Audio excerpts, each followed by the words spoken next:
Hello, everybody, and we are back after our long break. We ate some dinner, we had some fresh air, and now we are back, of course, with the last session that we are doing today. We will be here for another 3 hours to cover, of course, the rest of the online 2020 Olympiad. I'm still Roland, and with me, of course, is still Anna Muzychuk. How you doing, Anna? Great. Hello, everyone. Welcome. Good morning to our American viewers. I'm Grandmaster Anna Muzychuk here today with Grandmaster Roland Pruijssers. We are commentating on Division 2 of FIDE Online Chess Olympiad, and we are starting with the last round in Pool D. Do Mhm. you have viewers who are rooting for Turkey, Serbia, Norway, or Croatia? I believe we do. These teams have the best chances to qualify to the top division. Turkey, Norway will be the clutch match in the last round. Turkey is actually the only team at the moment who has already qualified to the top division, no matter what will be the result of this round. Yes, right? Exactly. You are absolutely correct there. And we'll, of course, show you the exact round in just a bit. Before we do that, we actually also want to remind you real quickly of what the online tournament, of what the online Olympiad actually is. So yeah, it's a really big event with 163 teams and over 1,500 players from really all around the world participating. There are countries participating that I haven't even heard of and that I actually had to look up. That's why the joke Geography Master instead of Grandmaster was added to my name. But yeah, here you go. The teams are split into 5 divisions. We are currently in Division 2, according to strength, and are further divided into pools within those divisions based on time zone and strength. You wouldn't want a team to play in the afternoon and another team at night, so that's why we are doing that. Each team features 2 open boards, 2 women's boards, 1 junior male board, and 1 junior female board, a format that I personally really like and that I've heard a lot of good comments about from other players as well. Teams within each pool play a single round robin with players playing against their corresponding boards. So the youth board against another youth board, the open board against the other open board, and so on. The top 3 teams from each pool advance to the next division, and after that, after the top division, we will reach that a knockout style playoff ultimately decides the 2020 FIDE Online Olympiad champion. But we are still a long way from that. We are still, of course, going to focus on Division 2 and this time Pool D. Let's take a look at what this round has in store for us. So as you can see, actually, we also have to, of course, update you on what happened in the last round while we were going on a break. Norway lost to Croatia, and that is actually pretty clutch for Croatia because Croatia still has a chance to qualify with that. Iceland drew against Ireland 3-3. Chile lost against Guatemala 3.5, 2.5.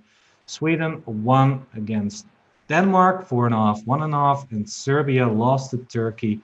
And yeah, that is pretty awesome. All right, we also, of course, want to show you the standings, what is currently going on before we move on to the last round in this pool. Turkey, like you said, Anna, already qualified in this pool, and Norway, Serbia, and Croatia fighting for the last 2 spots in this pool. All right, now the moment that everybody has been waiting for. What matches will occur in round 9? Turkey, Norway, the big clash between the number 1 and number 2. And Serbia, Denmark. If Serbia wins, they are totally through to the next division. Croatia, depending on other results, but if they win against Ireland, as you can see in the bottom of the round 9 uh, card, they are still able to get through to the next division. So yeah, a very exciting round 9, right, Anna? Yeah, sure. Looking at the pairings and looking at the standings, I think that Serbia has very good chances to qualify too because they play with Denmark, the team that is currently on the bottom of the cross table. So almost everything will be decided in the matches Turkey, Norway, and Croatia. versus Iceland. But once again, it's chess, it's fight, anything can happen. Even the teams that look like lower rated or didn't perform well in the beginning may beat the team that did better in the previous rounds. So let's just dive into the games and let's watch the last round encounters. In case the games, of course, have started. In case not, we will provide you with more information about the Olympiad. And your wish is my command. Let's dive right into the game. So Turkey, Norway, the big match. Let's start with that one.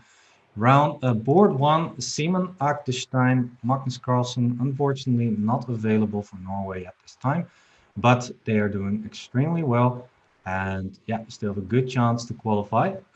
He's playing against Vahap Sanal from Turkey, board one, and I think we've got some sort of French opening on the board, if I'm not mistaken. Yep. I didn't even have to check that. There you go. D4, D5, knight D2, Tarrasch position. And this is the A5 move. I haven't seen that move before. Well, I have, but not in this position. I think you should have seen this move because it's a popular move, I think, in this Okay. position. Okay. Yeah, Okay. the idea is to grab more space on the queen side. Also, the idea is to play b6, bishop a6 later on, Hmm. because as we know, the light squared bishop in French is like a headache for black, so they are trying to trade this bishop as soon as possible. Mm-hmm. Yeah. Mhm. So what happened in the game after that? A4, I see, was played. Yeah, that's true. Before that, let me clarify what has always been played against me, just to clarify. Always, this is the main line where black goes with f6, knight takes knight f3. I've gotten this 1,000 times on the board already. And a5 is, I haven't gotten that on the board so often, or actually never. So I was a bit surprised to see that in this game, but it's a very solid plan, like Anna explained, and let's see what happens. Yes, a4 was the move played as a reply. C takes, knight b4, bishop b5. So both players have good squares over here. b6, short castle, bishop a6, takes, knight c3, and bishop b4. So black got rid of the big headache in the position, the light squared bishop. So is black already better in this position? Why? Because they got rid of the light squared bishop. I am not sure. In fact, I think that white is still better because of the space advantage. So let's speak about the plans for both sides. What is threatening? Is actually bishop takes c3 a threat? I am not so sure because after b takes c3, the pawn on b6 will be kind of a weak pawn. Later on, white may think about the ideas to push c4 or to bring the bishop to d6 via a3. Another plan is just to play, yeah, oh no, you shouldn't get rid of this arrow because I I think know. another plan. This was your idea, right? With Yeah, C. it's one of the ideas, but another idea is to play knight b5 and f4, f5. So Yeah, knight b5 and then f4, f5. Yep. while in case white plays f4, of course, black can meet it with the move f5. I'm sorry. Yeah, f4, f5. Yep. Yeah, I- so it's a very strategical position, I suppose. Yeah, with I like actually what White played in the game.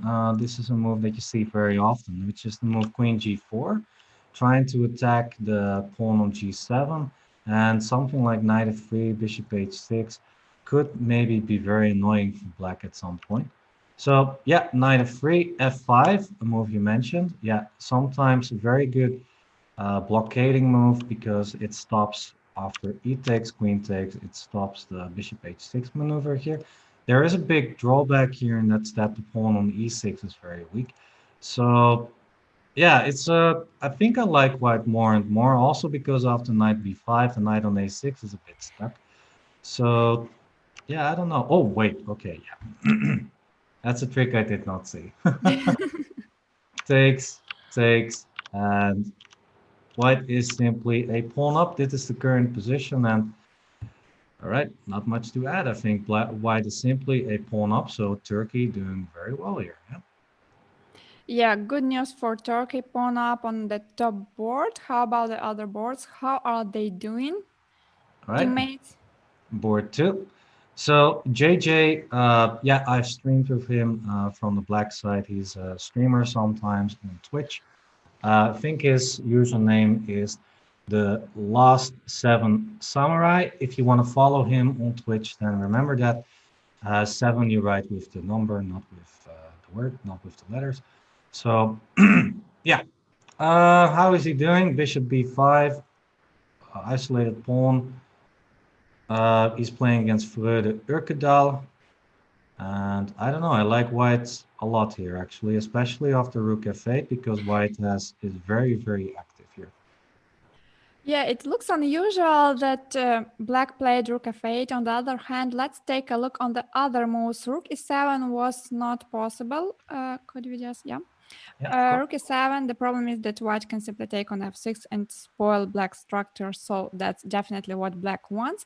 In case black played rook e6 instead of rook f8 or rook e7, then knight g5 may come, and it's not so clear where to move the rook. If rook d6, then bishop e5, and the rook is trapped. Yep, So absolutely. So rook f8 was necessary, yeah? rook f8 was necessary, perhaps. And black is preparing something like queen e7 and rook fd8, but this needs some time, some tempos.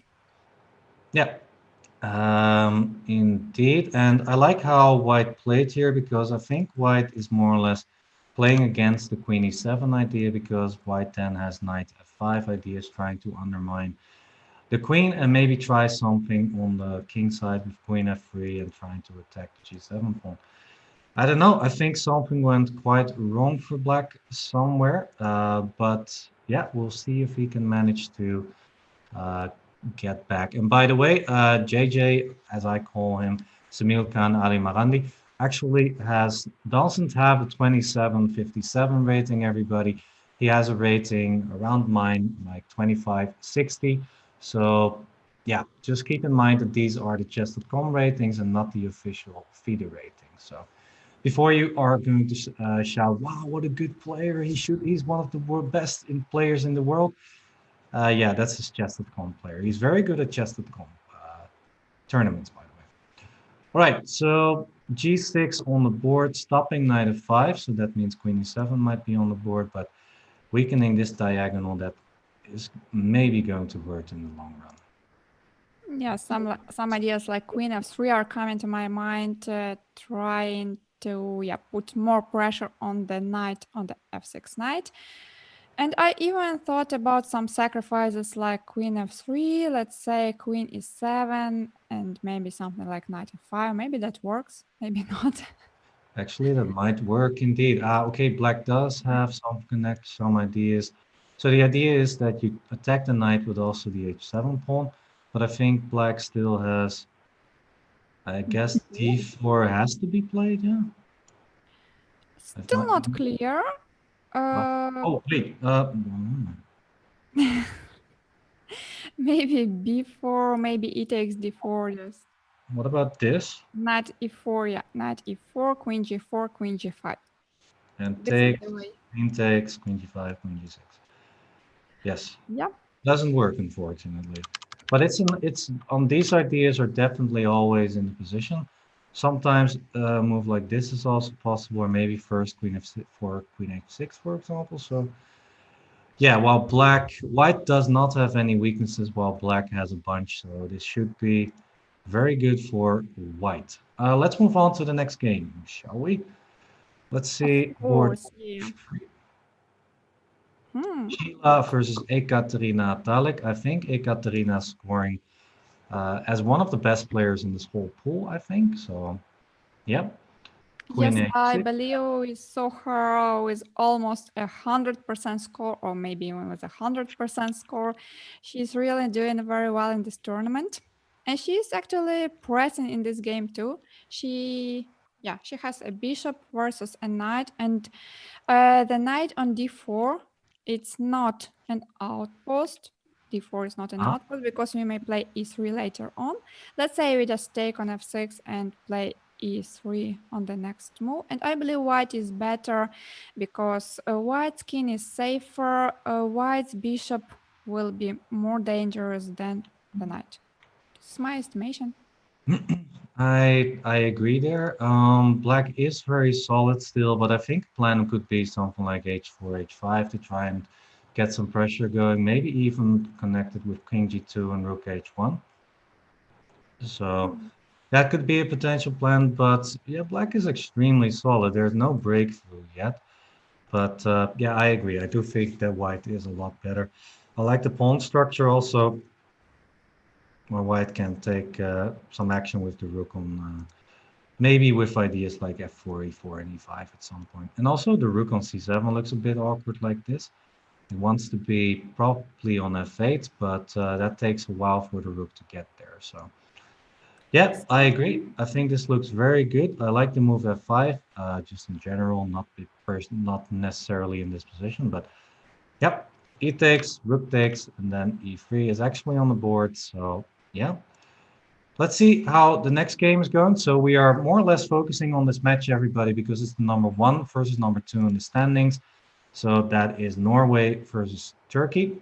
Norway might need actually to win this game in order to qualify for the next round. So that is why we are going to watch this one, at least for now. So position four, game four, we've got Batul Kamerayudis against Olga Dolchikova.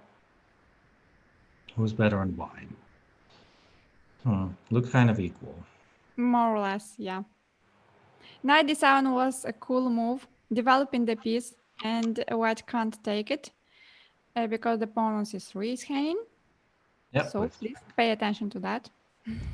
that's a very nice tactic.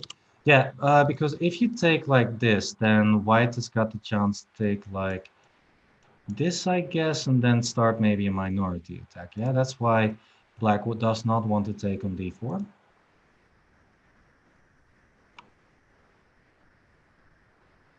Yeah, I I guess. agree. It was the waiting for the But confirmation. Yeah, it I was a didn't like. question. Yeah. I didn't like taking on d4. Yes, because this will just strengthen a white center, so we don't need to take it.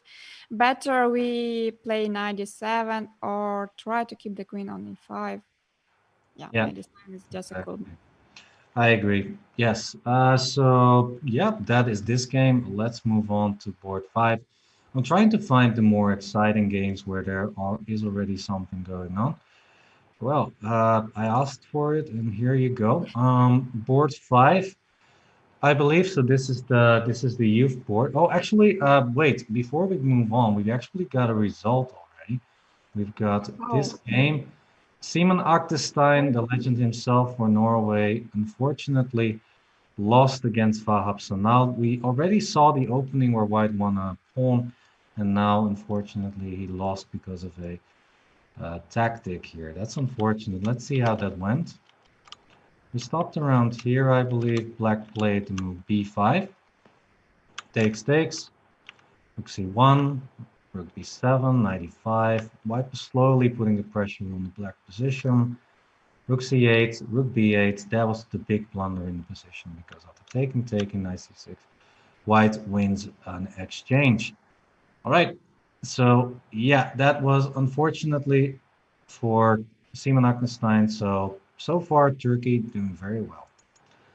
Let's yeah, move good on. result for Turkey. Bad news for Norway because they are on the second place right now. But if they lose the match, it's not clear if they will qualify. So this match is very important for Norway team actually because Turkey is already qualified. Yep, exactly. Okay, so here we've got an interesting Caro-Kann opening. Let's take a look at how this happened. So it was a Caro-Kann with free c5. Usually you play bishop f5. but c5 has come to the attention. Recently, it's become more popular. D takes, knight c6, f4. This is a move I don't know, but it's very logical, of course. It protects e5. Now, black can win back the pawn like this, but I don't think he chose to do that. He instead went for development, and after c3, the pawn is maybe ready for defending. e6, bishop e3, also good. h5, knight f3, knight f6.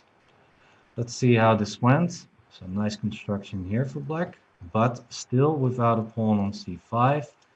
So let's see what happened. To be honest, I think that white's simply a pawn up. I don't see a lot of compensation for black here. Me neither, just castling, rook d1, c4, also some ideas with bishop takes c6 and queen takes a7, so this is another threat. Maybe even long castle and g4, considering that the king is on f8, but this is a more dangerous plan, so I don't know which plan white will choose, but after both of the plans, white seems to be better. Yeah, I like the c4 idea as well. Yeah, just to open up the position for the d file. The black's rooks are not connected yet, so would be very hard for black to contest that if the d file ever gets open after c4. So yeah, I like that. Probably, like you said, rook d1 and short castle with c4 in the next move. And yeah, I'm already thinking of some what is it? Some sacrifices. Like for example, a move like rook d6 looks very nice at some point, just to give an exchange sacrifice and then yeah, just enjoy all the space and the advanced pawns in the position. So yeah, this looks very nice. I like this plan a lot. Yeah, so actually we're cruising through the games like this. I think that is a good position for Turkey once again. So this is not looking too hot for Norway so far as I can see. We have one more board to go, and this one is a more quiet one. This is the women's youth board, board 6. Looks like some sort of London system, but not exactly. London system without the bishop on f4. Yeah. Something like the Slav, yes, with the bishop on c1. Yeah, the Yeah. Slav. Okay. All right. Exchange Slav. Oh, bishop f5, bishop c8. Did you notice? I noticed. Yeah, I think it's actually the most played move nowadays, bishop c8. It's theory, I think, right? I'm not sure. I don't play this line. Ah, okay, okay. I've seen this once before, I think, but it looks very strange. But the b7 pawn is now well protected, and so it's kind of solid for black to play like this. The queen is on b3, that is useful, but after a move like e6 and bishop d6, black is kind of solid. But I do agree, it looks a bit weird, and I think that white has potential to make use of this extra tempo. Okay, this is what happened on the board: 95, bishop d7. Okay, so this is quite funny. Bishop f5, bishop c8, and then bishop d7. So And 3 moves with the bishop out of 9. 3 out of 9, not bad. Yes, right? 30%. Yep. And now the other bishop moves to d6. But funnily enough, I think the black's position is extremely solid. I don't think there's anything going on at the moment. So this is how it went. a6, bishop d3, not too weird of moves. Do you like to move g6 here, though? Maybe it's not so bad. I was also thinking about knight e7, knight f5 maneuver, or even knight e8, f6, but that's a bit dangerous. Maybe something like knight a5, trying to kick this queen out of b3 and then move the rook to c8. This is also Then maybe knight in my e4. mind. Or just queen e7, rook fc8, something solid. Yeah, something solid. Yeah, looks good. A lot of ideas. I don't like g6 in particular. I think it's kind of weakening, especially if the position opens in a later stage. But yeah, it is a very solid move. And if you play a move like g4, then the inclusion of g6 and g4 usually favors black, especially because g4 might actually already fall right here. But all right. Yep, I like white a little bit better because we have got a little more space here. Um, yeah, I think white's a little bit better. Would you agree? Or Yeah, I also like white a little bit more. Some plans like knight a4, knight b6, or knight a4, knight c5 is uh that's possible. Maybe even now. I don't know. yep, looks very good. You do have to account for knight e4 ideas then, but still, And it's a I'll good take it. idea. Yeah, just take it. All right, let's put it on the board. Why not? Knight e4, just take it, and then Knight b6, yep, bishop e8. bishop e8. Okay. That looks very very uncomfortable. This. You would like to say, okay, you brought the knight to b6, and what's next? Yeah. Yeah, that's what I would like, but yeah, I think the white already has some good plans. I'm not too sure how to continue though. I would like to play something like d5, but I think that's a bit too much. I don't want to open the position too much because black has the bishop pair. Yeah, But rook d1, bishop e1, then yeah, d5. actually, this looks very very nice. Yeah, this looks like a very nice idea. Well, of course, the queen will be attacking h4, but bishop e1 and d5 might also be a very good idea at some point. All right, I think we've got all the games. I think we went through all the games of the Turkey-Norway match. Let's check quickly how Croatia is doing against Iceland. That's the one that we really want to watch, as well as actually the Denmark-Serbia match. But let's start with Croatia. Yep, this is board one. Ivan Saric, former European champion, playing against Bragi Torfinson from Iceland. There's a rook attacked over here. The rook needs to move, probably to f7 or something. And I think white is already close to winning, actually. Same amount of pawns. Yeah, because it's like everything's hanging in black's position. In case of rook f7, white may simply take on g6 and take on h5. Yep. Yeah, if the rook moves to f6, it's more or less the same Mm-hmm. Let me put. because queen g6 and rook can't take. Okay, it can, but we take on f4 and we take on e7. Yep. Also pawn up.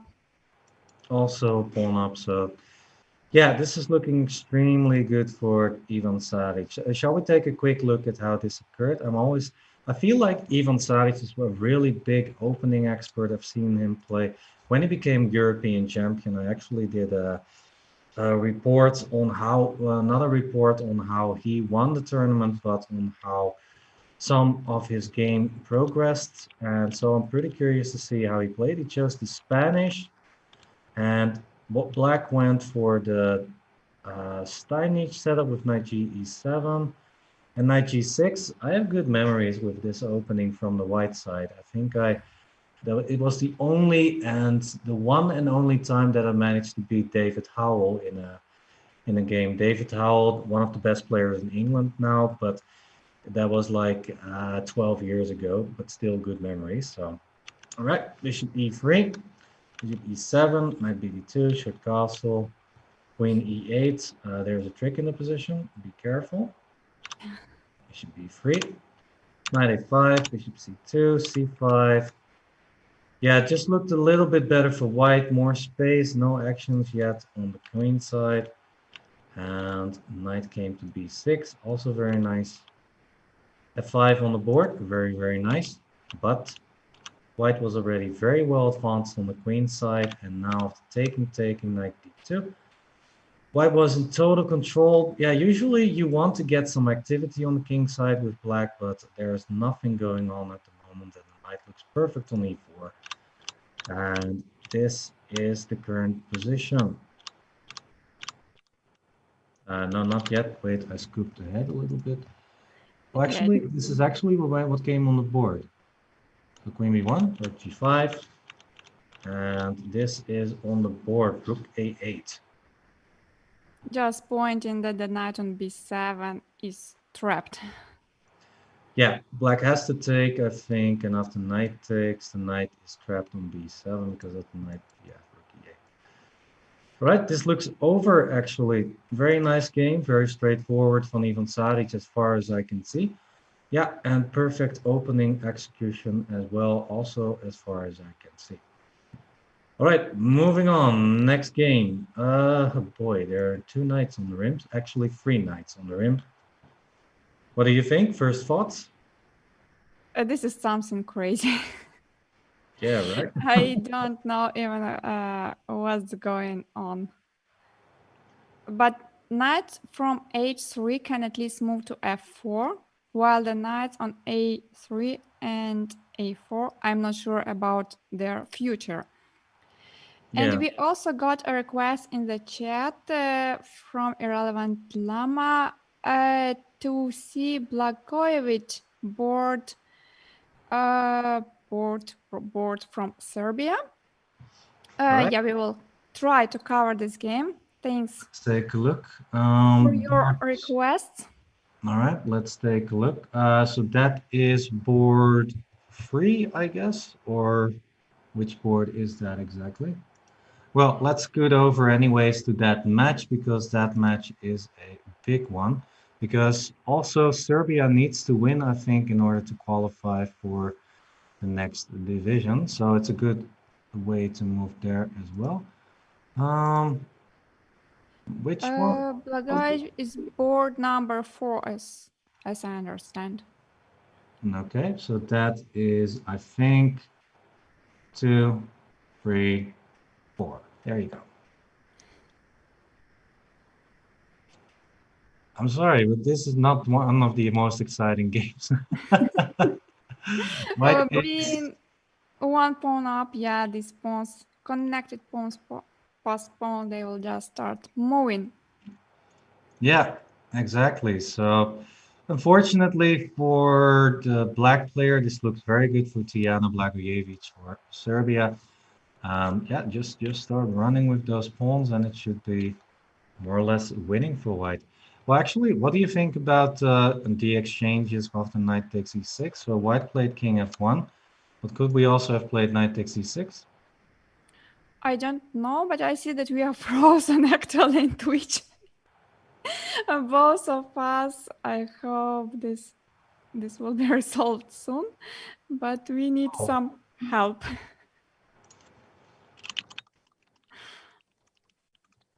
All right.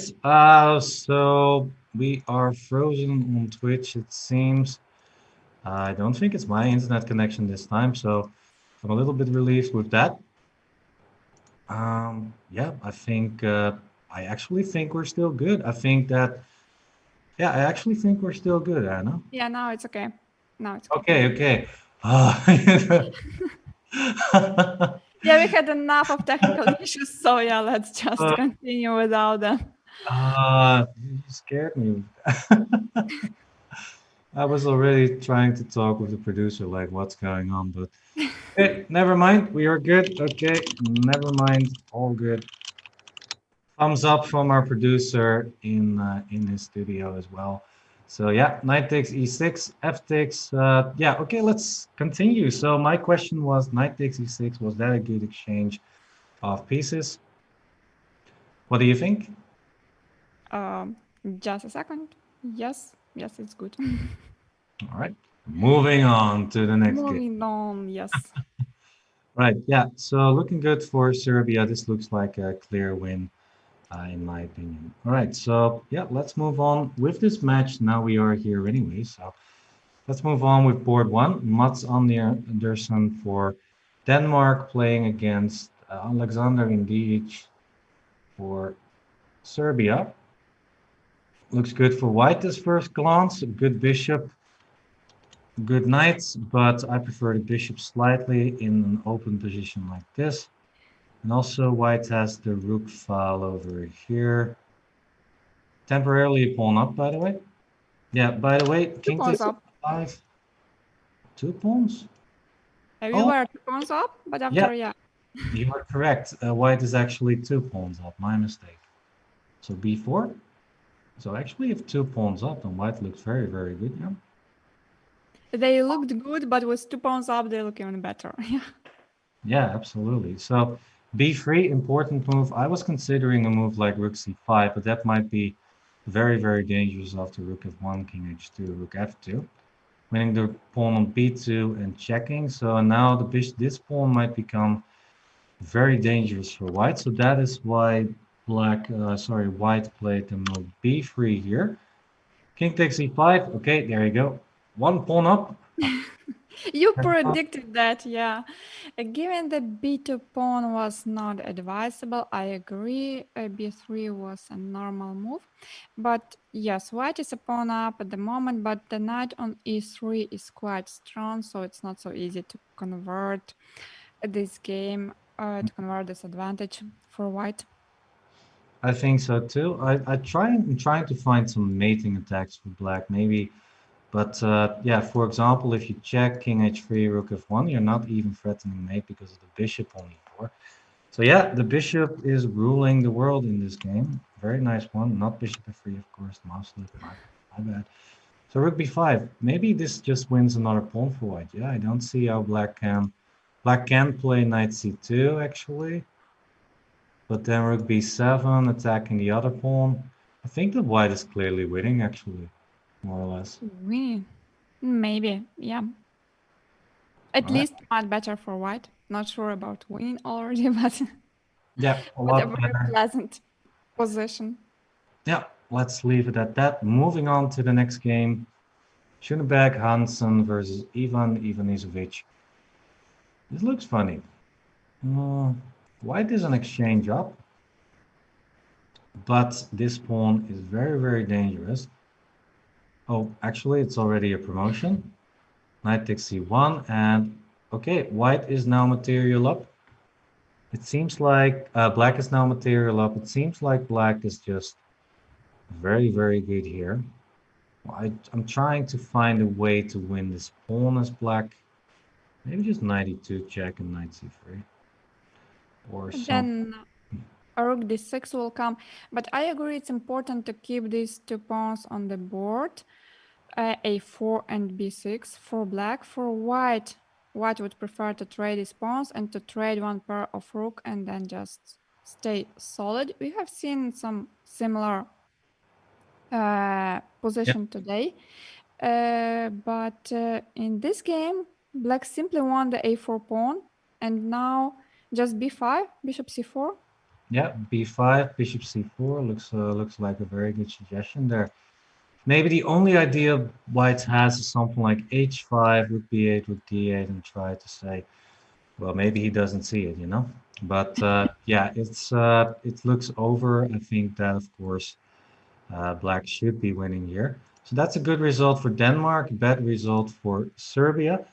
Let me see if I already have some clutch results here. We've got here a result between the Philippines. I think this is the fifth board. So this is a youth board. A lot of material down, but rook takes h2 is just made. So a point for the Philippines. Let's move over to this one. Ireland versus Chile. Yeah, the results are coming in more and more, so this is a good result for Chile. We've got here a result between Norway and Turkey. It seems like actually Ekaterina Talek unfortunately lost her game against Sheila Bart Stanford. So Norway back on track with a 1-1 score so far, I believe. That's actually surprising because the last time we saw Ekaterina at Alex's position, she had a pleasant edge, but then something got out of control, most probably, yeah, and she lost the game. So it's 1-1. What's happening in the other on the other boards of this match? This is like the very important match of this round. And let's take a look at how JJ is doing. With the black pieces here, seems to be not able to make some sort of mating net on the king on h2, and white is 2 pawns up. So this looks winning for white somehow. We need to Actually, watch the move. white to move, maybe a second pawn, but after bishop d3, I guess just rook a6 and then start running with your pawns. I don't know. Looks very good for. Rook a6, maybe then rook No. Rook a2, king g2. No. The Yeah, knight on d4 is perfectly placed. It's like on the very center of the board, not allowing king f3. Yeah, restricting the bishop also. everything, yeah. So in the other position, we had a good bishop on e4 and a good knight on e3, and then the bishop was dominating, but in this case, the knight is dominating over the bishop. That's kind of funny to see. Okay, so I'm wondering how the game progressed. So b6 played, rook takes, and probably knight c6. Yeah, I was thinking this might work, but I'm not 100% Mm. sure. Rook a2, Mhm. trying to create some perpetual. Yeah, rook f6, I suppose. Ah, but And then you've got now rook b2. b2. Yeah. Uh-huh. Uh-huh, uh-huh, uh-huh. Still fighting? Still fighting. I'm wondering if I can mate somehow with 95, but Oh, doesn't seem mating. like I am kind to you and you are thinking about a mating. it. Yes. But yeah, it's still not over. Yeah, I'm not sure that this pawn sacrifice was necessary, but maybe white calculated this to a win. Let's take a look. We are closing in on the time trouble as well, everybody. So this is actually the current position. Okay, so black defending like a madman, like I know him as well. Actually, I played an online blitz game against him once, just one, because we had a, what was it again, a sub battle on Twitch. You know, we were both streamers, and he actually still let I was totally winning the whole game, but then there was this clutch stalemate in the end. So I know that uh, JJ is actually a very how do you say, tough guy to Very stubborn one, yeah. very stubborn one. Yeah, I was looking for that word indeed. Yeah, and no mate just yet for white. I was looking for something that I was looking for too, but I don't see a mate just yet. Just, yeah, he's just moving around with his knight and hoping for some mate somewhere. Rook f1, we already seen this position. I think we've got this on the board already once, yeah. I Yeah, would so play rook something f1. like rook b5 or rook f1, king g2.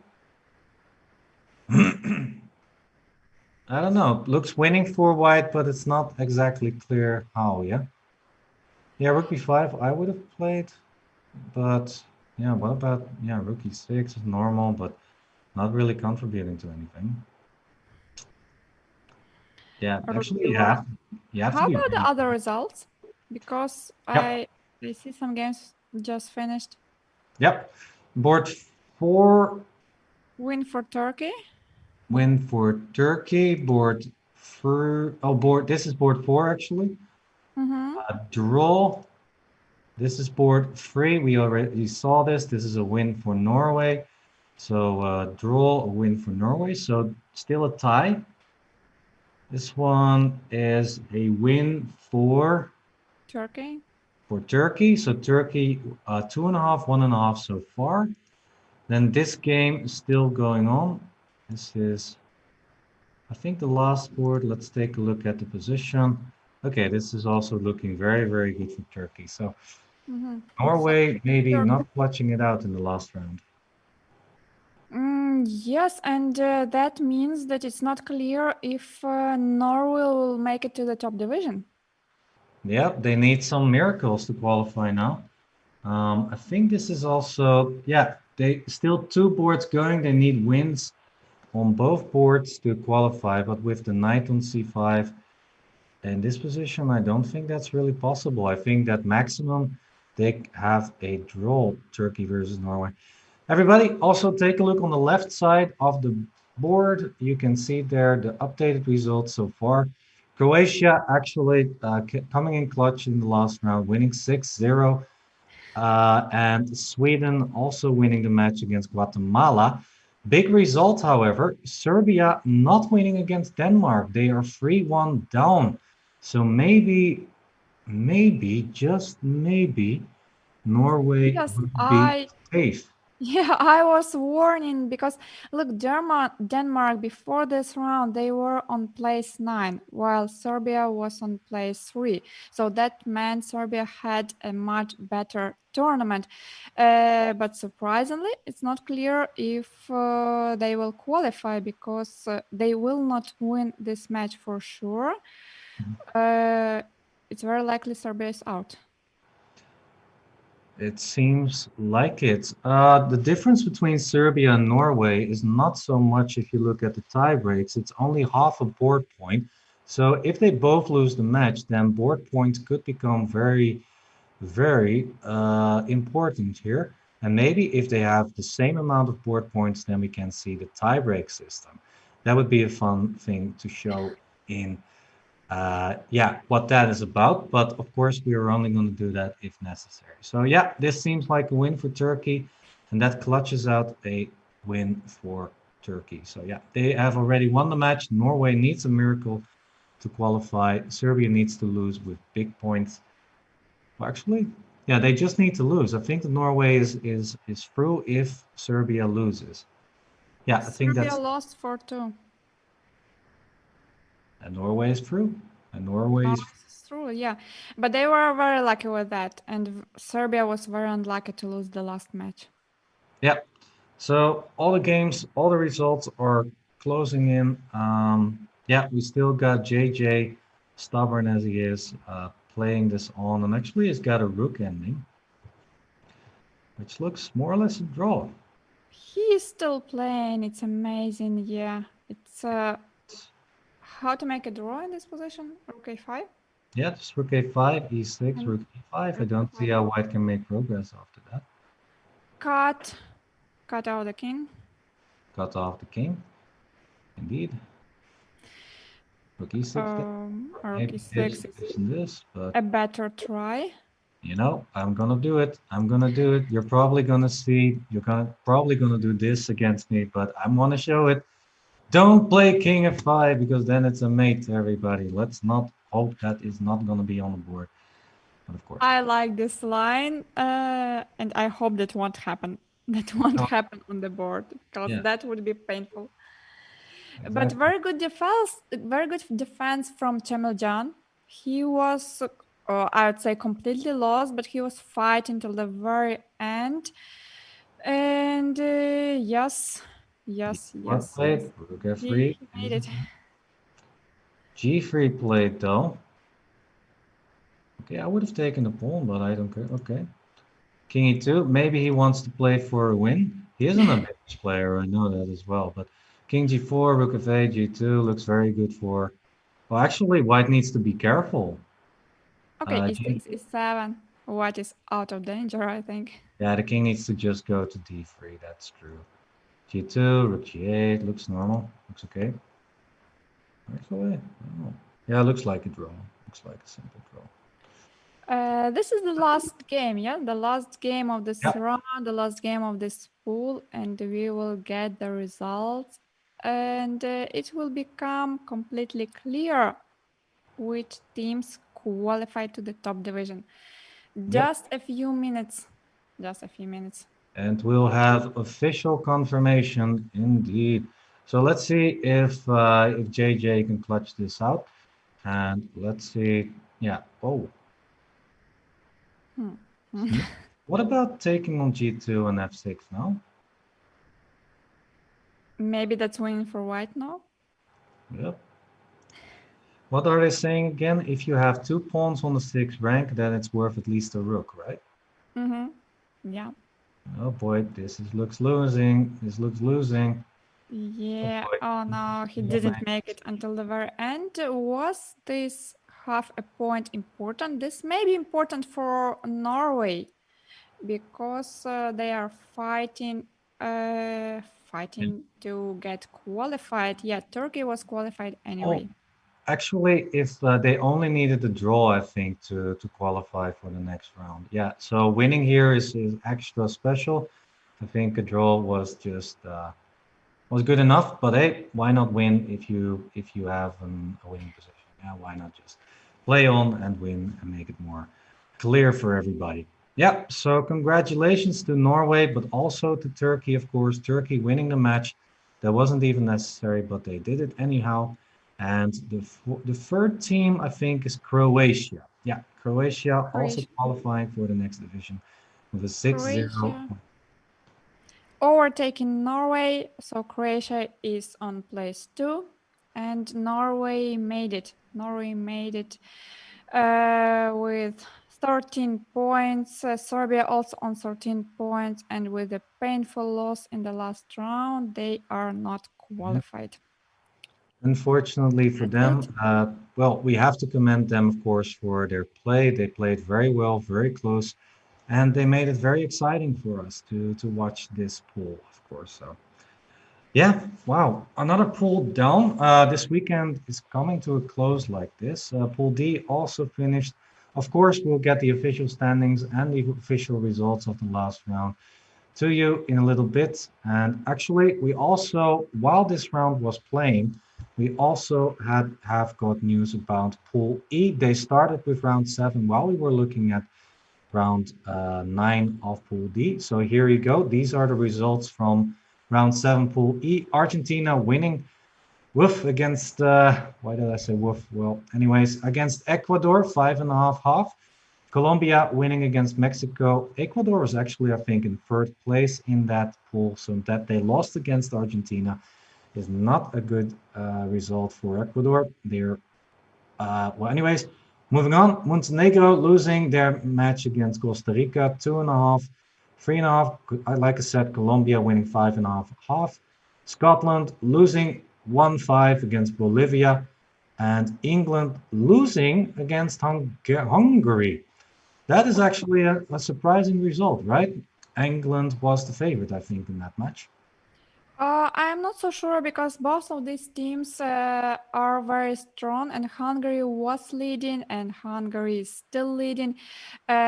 So basically, Hungary, well, most of all, they have already secured the place in the top division. They Hmm. have 14 points right now. England is with 12 points, Colombia with 10, and two teams with 8 points, Argentina and Ecuador. Yep. These are the teams that still have chances to qualify, while Mexico, Bolivia, Costa Rica, Montenegro, and Scotland will not make it to the top 3. Yes, and we will show you the standings, of course, after this short break, because once again, we've got a nice surprise for you in store. So we'll go on a very short break and we'll be back with a surprise guest. So don't go anywhere. We'll be back very shortly. See you just in a few minutes. Stay tuned.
Hello, everybody, and we are back with, like we said, a surprise guest. We've got actually the player right here that we last saw on the board. I call him JJ. So, welcome to the broadcast, my man. How are you feeling? Thank you so much. Yeah, it was a long game, in fact, but I'm very happy that the team qualified. That's what is most important for us. So, feeling great, I have to say. It was a bit of a tension in the morning, technically morning here and the evening there, but Mhm. yeah, but we made it and we actually qualified. I think we won the division, so we're Yeah, happy. you certainly did. Yeah. So, for everyone, you are living, of course, in the States, as I know. So Yes. that's why it's a different time there. So yeah, it was a smooth sailing, I think, for Turkey. So yeah, was there ever a moment when you were in doubt that you were a little bit anxious, maybe? So in the morning we were 6 out of 6, and then the first round of the day playing Sweden. If we would win, I think we would guarantee the spot. Hmm. But we drew the match, and then the next match against Serbia, tough opponents, and of course we were confident, but it would have been easier if we would win in the very first match. There was some stress, but we won against Serbia and we won against Norway. So I'm very happy. We were all confident that we can do it, and in fact, we did it. Yeah. So I actually had a funny question for you because if you managed to win the last game, I actually believe that you would have kicked out Norway from their qualification spot. Were you aware of that while you were playing Oh, for if I Olympiad? would win, like my game instead of losing, Yeah. oh, I was To not aware of that, but I defended the whole game, and there was a moment where I could go rook f3 check and pick up his f4 pawn, yeah. and I saw the chance of playing for a win with black after g3, king g4, and some activity, and I was like, I'll go for the win, and hopefully that my teammates will not get angry at me. And I tried to win, and I think I lost. Hopefully, um, yeah, I did not impact too much, but I wasn't aware of the situation. I was just playing my game, so I Oh, wanted to win. That's all. there was nothing at stake anyway. Turkey had already qualified Yeah. with a big margin, actually. So you guys are like 3 match points ahead of the rest of Croatia, actually. So yeah, well done. Yeah, how are you looking forward to the top division? Absolutely, I'm very excited about that. I think we managed to qualify, but now the real task is gonna begin. So we're gonna fight and try to do our best and keep on going. Of course. All right, Anna, do you have any final questions?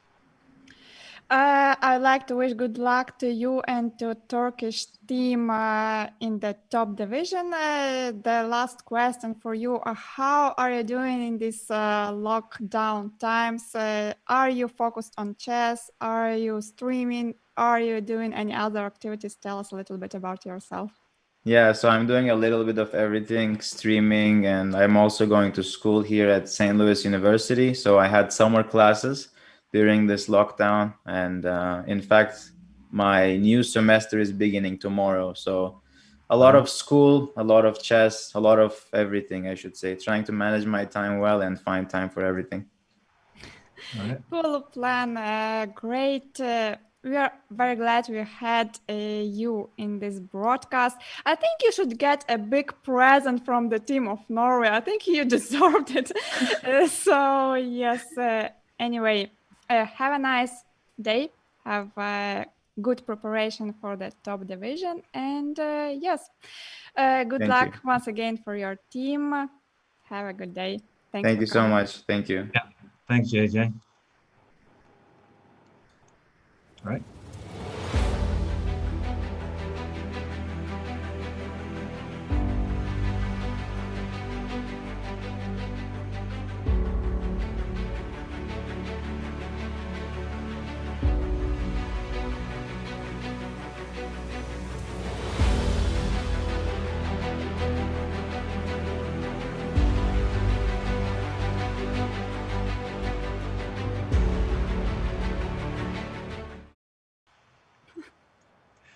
Yeah, and we are back. It was a We very are not quick, ready, but we are back. yeah.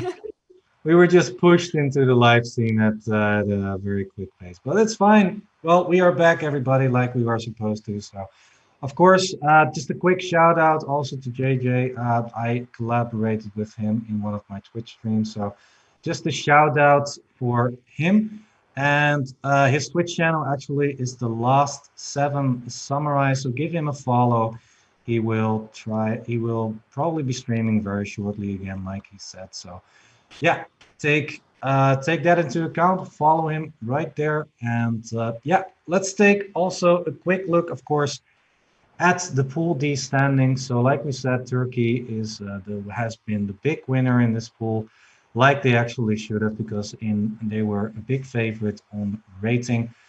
They have 17 points. Croatia doing very good as well with the second place, and Norway as well coming in clutch on board points with 35 and a half board points, and Serbia 34 and a half board points. So, like you said, Anna, he deserves a present from Norway, Mr. JJ. And yeah, those are the three teams that are qualified for the next top division. JJ is very excited about that.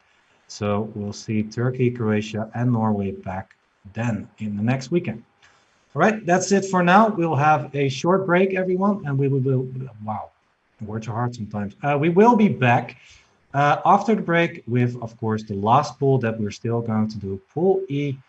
Yeah, that's where things are still undecided. So don't go anywhere. Stretch your legs, pet the dog. No time for a nap. Don't do that. And we'll be back in a few minutes. 2 rounds in Pool E are still to go, and we will be back just in a few minutes, and we will cover all the games of Pool E, which will be actually the last pool for today.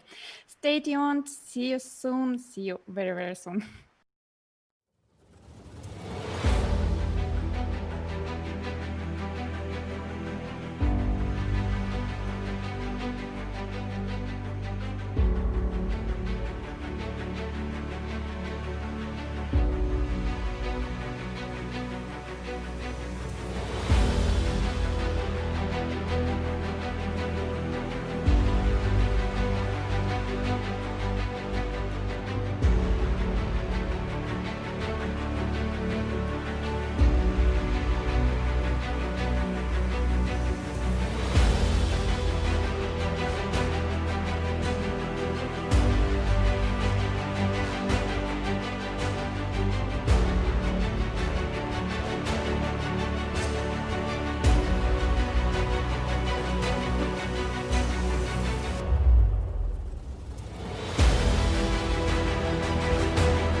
Hello, everybody, and we are back with, of course, the further coverage of the 2020 online Olympiad. I'm still Roland, still here, and also, of course, still with Anna Muzychuk. How are you doing, Anna?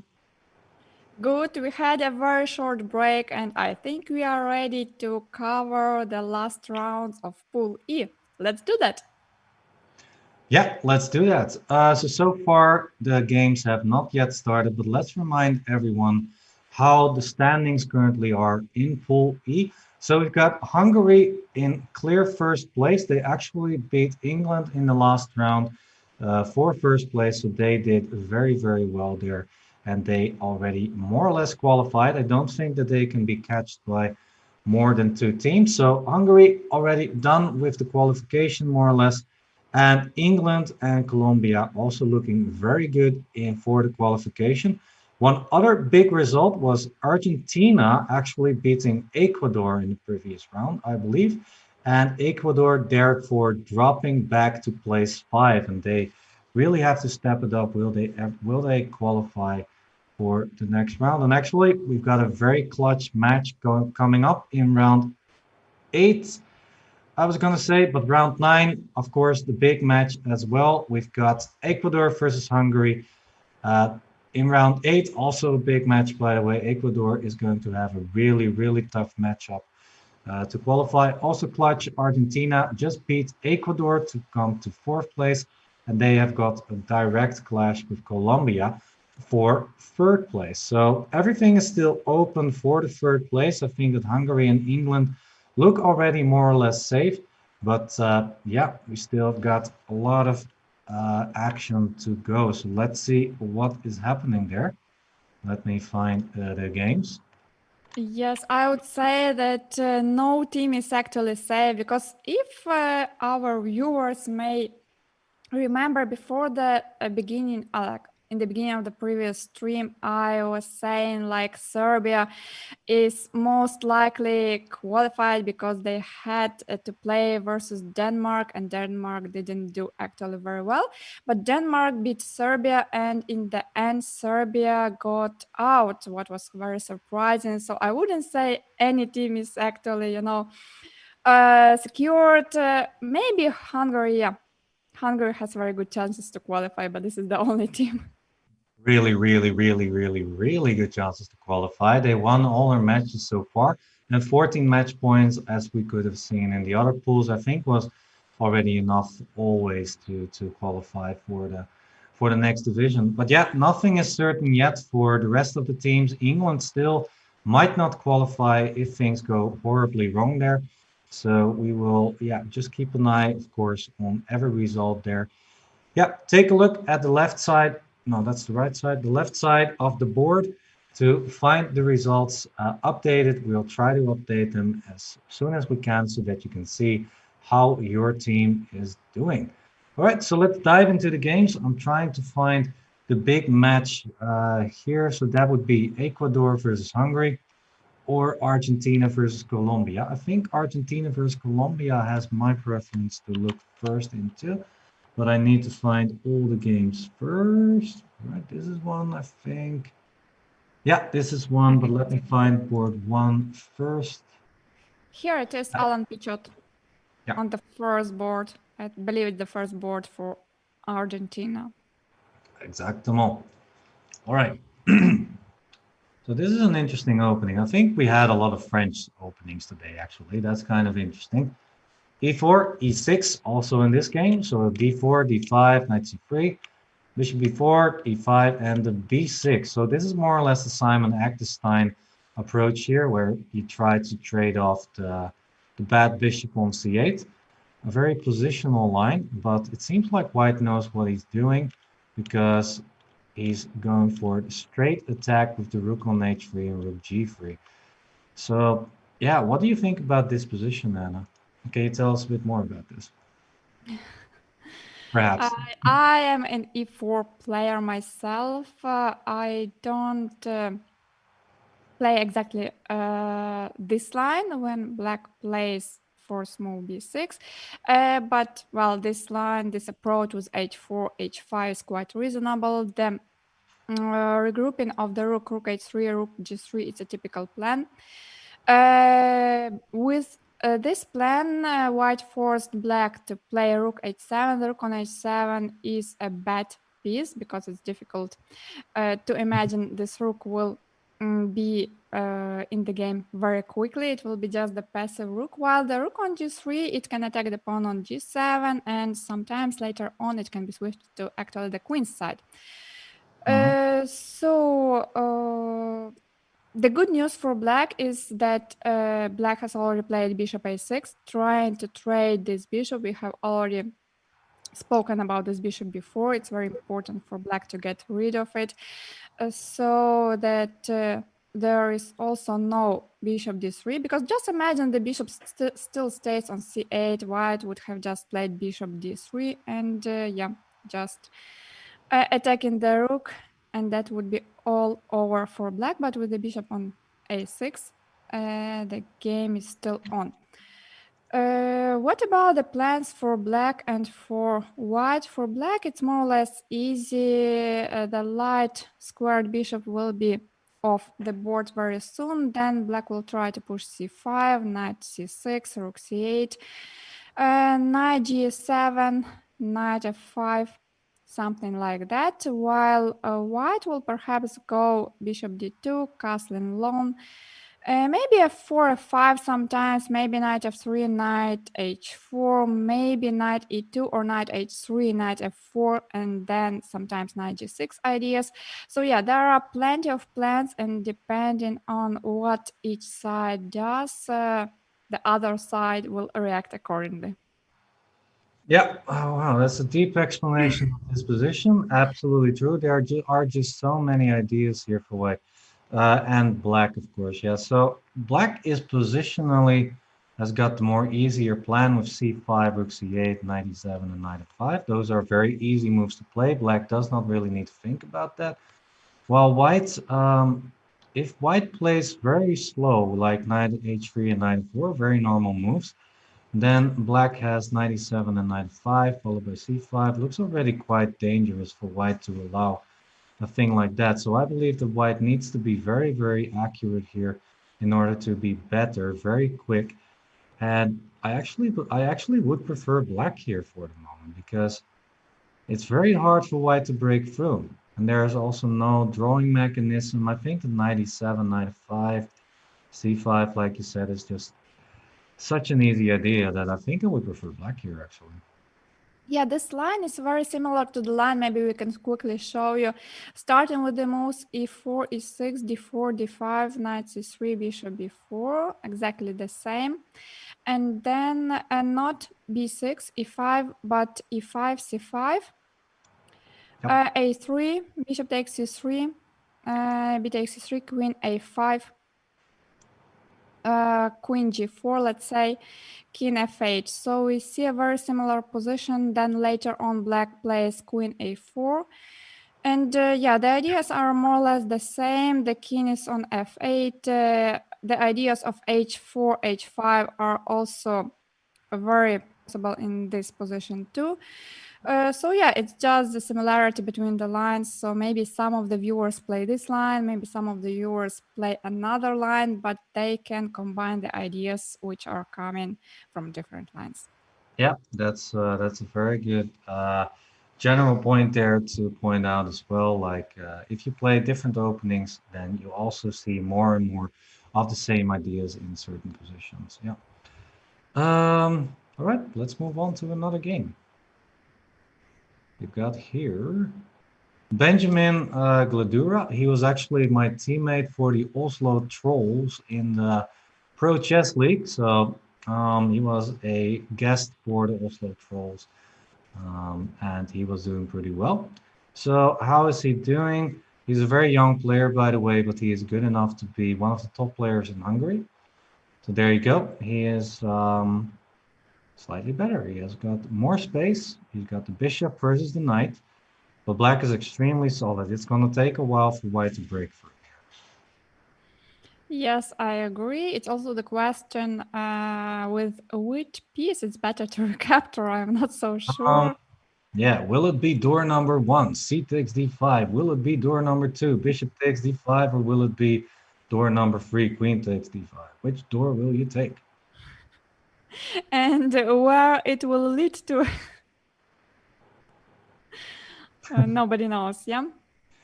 Yeah, I would personally, I think I would go for, I don't know, I don't like this b5 move, so maybe I would go for door number 1, c takes d5. The plan is also quite easy after this because you're just gonna slowly try and start pushing the pawns. Although on the other hand, you do need to be a bit careful about trading off too many pieces. For example, after queen d4, black might at some point try to take. It's not possible right now, I believe. But at some point, black might try to start and trade off everything on the board. And then black is more or less okay. It doesn't work in this position because of f4. But yeah, after queen d4, let's say black plays a move like king g8. On the next move, black would try and trade off everything, and then it's more or less okay for black. Yes, I agree that black should trade the rooks because this will give black more space. While white's idea maybe sometimes to play bishop h3 and actually not allow to... Okay, allowing one rook trade, but not allowing the next one. Yeah, that's a very nice move to show. Yeah, bishop h3 to take the c file for white. So yeah, I think white is just slightly better. C takes d5, door number 1 is not the only good move. I think also bishop takes d5, door number 3 also be pretty good. I don't know because the bishop has a nice diagonal like this, and a move like b5, what I was afraid of, might actually not be the biggest worry for white because first of all the knight is still there, and this bishop is going to be a beast over this diagonal. So yeah, maybe in hindsight, door number 3 or door number 2 would have been best. But okay, let's move on to board number 3. Yeah, Yeah. you're going very quickly. Yeah, the board number 3. Petra Pap versus Marta Fierro. Marta Fierro was earlier also in a broadcast with us. She was one of the highest scores players in this pool. And let's see if she can clutch out this game as well. Very difficult to assess this position. What are your first thoughts on it? White is 2 pawns up, but the queen is on b7. The bishops are still on f1 and c1. The king is still in the center. And that means black has some counterplay, but black has to play very quickly. Something like rook e8 is coming to my mind, threatening bishop d5.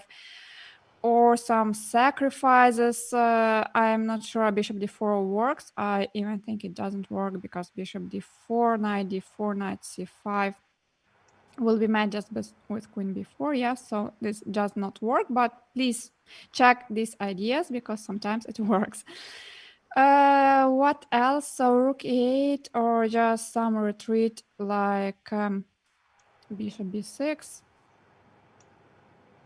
I don't know, but b2, I suppose. But maybe let's start with some active options like rook e8 because I strongly believe black should play active. For example, after bishop e2, we may actually try bishop c4. Or something like bishop c4, d takes c5, knight c5, then the knight is coming to d3, and it's very dangerous. Yeah, already a very nice idea, nice piece sacrifice there. So if I don't fall for the knight fork, but for example go to c6, oh, actually the queen is trapped after rook c8. Yeah. You're a bit surprised, but yeah, the queen is trapped. I thought it was, yeah, I thought the queen, okay, I did not expect that one. I thought that we were playing for the mate over here, but we were just trying to grab the queen actually. Yeah, I started talking about the mate, but suddenly the queen is trapped. Yeah, I mean, there's probably also another idea for black somehow. Bishop takes e2, knight takes, maybe something like knight 3 actually, and then yeah, And let's then just knight e5, or yeah, just to show our viewers the ideas like knight e5, for example, knight e5 can't be taken because of the mate on d1. Well, in this position, it does not work because the white is not obliged to take on e5. White can play something like queen c2 or queen a4. Maybe queen c2 even safer. But yeah, Covering after everything. So, but yeah, there are some tricks like this in the position. Maybe rook c8 is also good, and then take on c1 at some point. Looks also very interesting. But yeah, I think easiest is just to grab the queen. That's a nice surprise there for black, actually. So yeah, I like that. Rook e8, bishop e2. Now, if another idea is to play bishop e3 instead, so not to allow bishop c4 ideas, but also here there are a lot of active ideas. For example, you could play something like rook b8 is also an interesting move at some point, maybe even knight g4 at some point. It's harder in this position though. I mean, with bishop b2, bishop c4 was a very straightforward idea, but how would you continue here? What about, let's check rook b8 first, because All right, it's I'm gonna go to a6. yes, we may still try something like rook b2, d takes c5, knight c5, some to at least to have some fun. Yeah. Yeah, I wanted to mate in one, but that's not possible. Let's grab the queen once again. Yeah. Yeah, All so right. bishop c5 does not work. White has to retreat the queen to a3, perhaps. And And maybe this is okay, but yeah. yeah, this doesn't seem to work. You don't have a mate here. In It and was like going down in flames. yeah, Good try, but didn't work. we tried at the very least. Yeah. Let's see what else could be an idea then. I want to try and make this work somehow. We could If try and play. This bishop is very annoying. This one. you want to try your move, knight g4, or let's think for a while and find something better. Try to find something Well, better. I don't dislike this, but I also don't really see a follow-up of the d takes c. What about rook b6? Just chasing the queen. Queen a4, rook b4, something like that. Well, that looks interesting. Queen And c2. then just, okay, we can take on d4. Take. Takes, rook But takes, white is not obliged to take. White can simply play. Bishop e2. Looks okay for white. Okay, Looks good. so yeah, after bishop b3, it's not so clear how black should continue, yeah?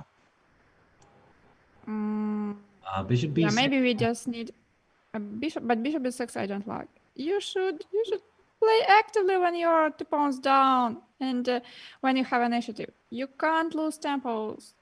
No. Yeah, I totally agree there. By the way, have you ever played a game against Petra Pap? I am not sure. I have played some games with Marta Fierro, with Petra Pap. All I right. played with many other girls from Hungarian team. I played many games with Gara sisters, with Juan Tranchan, with Ildiko model. Yeah, but I don't remember any games versus Petra Pap. All right. Well, I gave it a shot. Let's see. Next game, we've got here Carla Heredia versus Anita Gara. All right, f6 on the board. First thing I notice is this one. Me too. Yeah. I totally agree. Yeah, this pawn is like the first thing that catches, that attracts your eye, because e takes f6 is more or less forced. Rook takes f6, and then I don't see the good way where to place the queen, because after any move, black can take on f2. Yeah, I With guess the bishop, with the rook, I don't know how it's to do it better. full pawn. It's a full pawn. Yeah, this is simply looking amazing for black. Just rook a f8. Just try maybe bishop c6 or knight c6. Maybe even e5 at some point. Or maybe the most solid way. Sorry. I brought you to the sacrifice mood. To the what? To the sacrifice mood. The sacrifice move. Yeah. I want to. Well, e5 doesn't really work, yeah, because this is the sacrifice that she's talking about, I think. So, yeah, this is, of course, not what I wanted, but maybe at some point a move like e5 could be good. I think actually I was going to try actually the solid move. I think in your streams you're actually called Miss Solid. Am I right?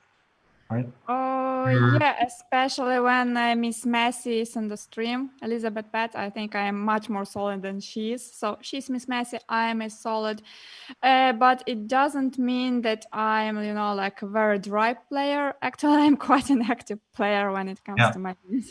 I absolutely know that actually for my Dutch repertoire and actually my Dutch how do you say yeah repertoire DVDs that are available on ginger.com.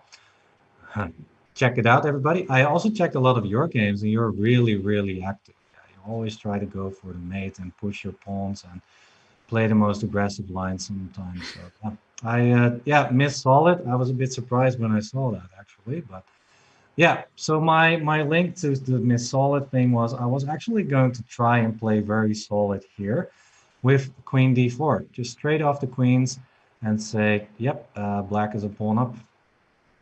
But black has the initiative, so I don't believe we should try to trade the queens right now. Okay. Why? Or you just want to make things easier, yeah? Yeah, we need to get Miss Aggressive in here. How do we do that? How do we get? It's aggressive. Yes. How do we get that aggressiveness in the position? Like Rook AF8, I guess. Well, it's a pawn up for black, and yeah, it's the matter of taste how black would like to continue, but it's clearly much better for black. Maybe let's take a look at some other games, as many of them are running. Absolutely, madam. Let's go. We've got here board Oh, 5. think about it. Mm, wait, Pawn up yeah, forward, I just finished but counting. Yeah, so this is 6 pawns versus 5. I also saw the G file over here. Um, actually, this looks very, very good for white. Yeah, I think this might already be close to winning, actually, after Rook I G1 and Queen G4. I Or wait, calculate some line like Queen F5, Rook G1, King H8. Queen c7, rook g8, rook takes g8, rook takes g8, and then rook d1 or castling, and then just rook d8. I think it's a perfect line. I actually agree there. That's You had no that's choice. a perfect line. Yeah. So Queen takes F5 might actually be a big mistake then, yeah? So, and that is why white is doing really, really well here. Because you have this threat with f takes e6, you have also rook g1 ideas. I think maybe black needs to start bailing out somehow with, I don't know, how do you bail out even, you know?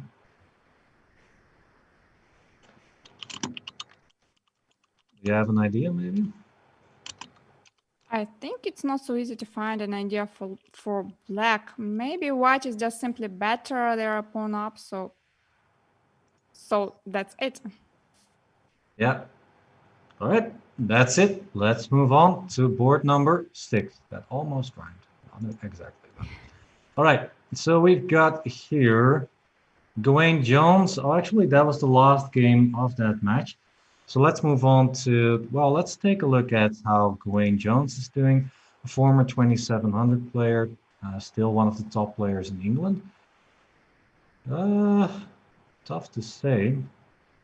Black has a big threat with Queen A2 and Rook C8.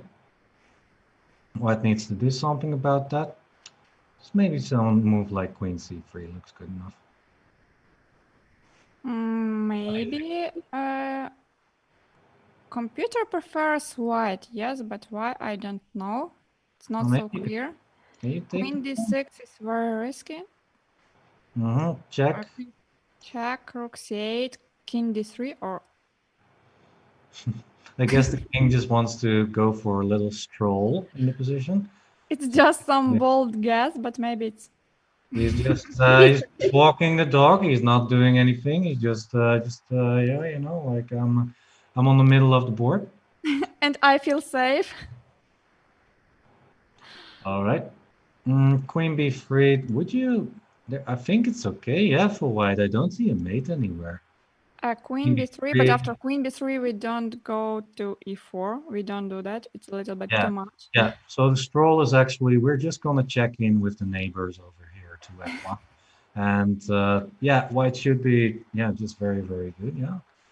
But Well, queen d6, yeah, when you're playing the game, it looks so risky. Was it actually played in the game? let's see. No, we're still on Queen A7. Yeah, Yeah, it's very so difficult to take such a decision. yeah, indeed. Queen d6 played. Wow. Wow. That's a bit surprising. That's amazing. That's amazing. I want to stick here for a little while, actually to see if the king is gonna go to the neighbors like this. But yeah, otherwise black probably has got some bailout moves, like for example, a move like I don't know. Well, first of all, I would get the queen over here, I think, and then maybe just try and play something like rook e8 or something. But queen d2, why not king d3? Because now black can simply take a pawn. Yeah. You don't want to lose your family. I mean, if you check in with the neighbors, then you need to make sure that your family is okay. Oh, poor pawn. Okay. Yeah, I guess it's yeah, maybe the pawn is not even important because yeah, even in the rook ending, actually maybe the pawn would have been gone anyhow because if you go here, queen b3, king, and then black can take the pawn anyway.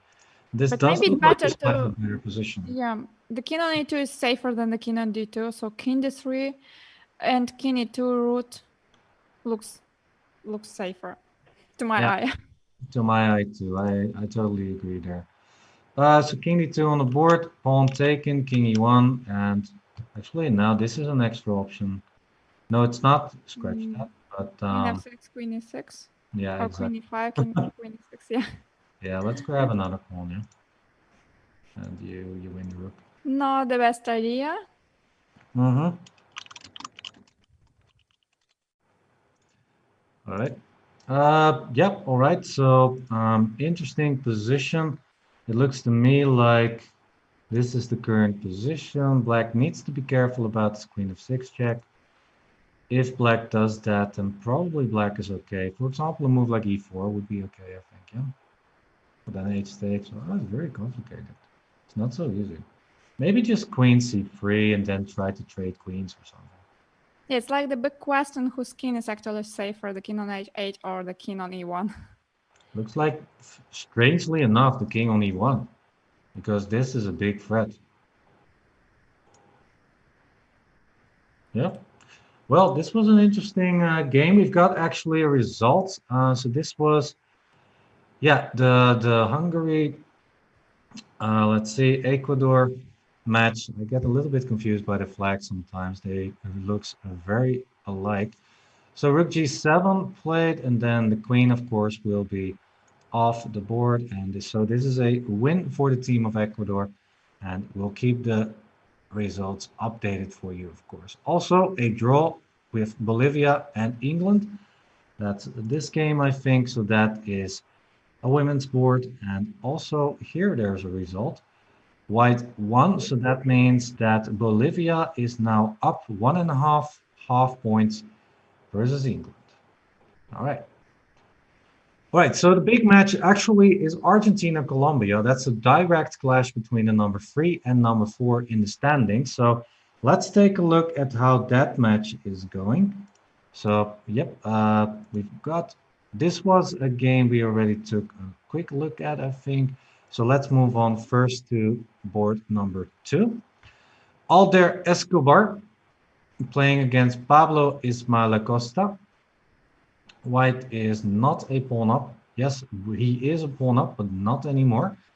And I like black slightly better here. The queen is very active on d4.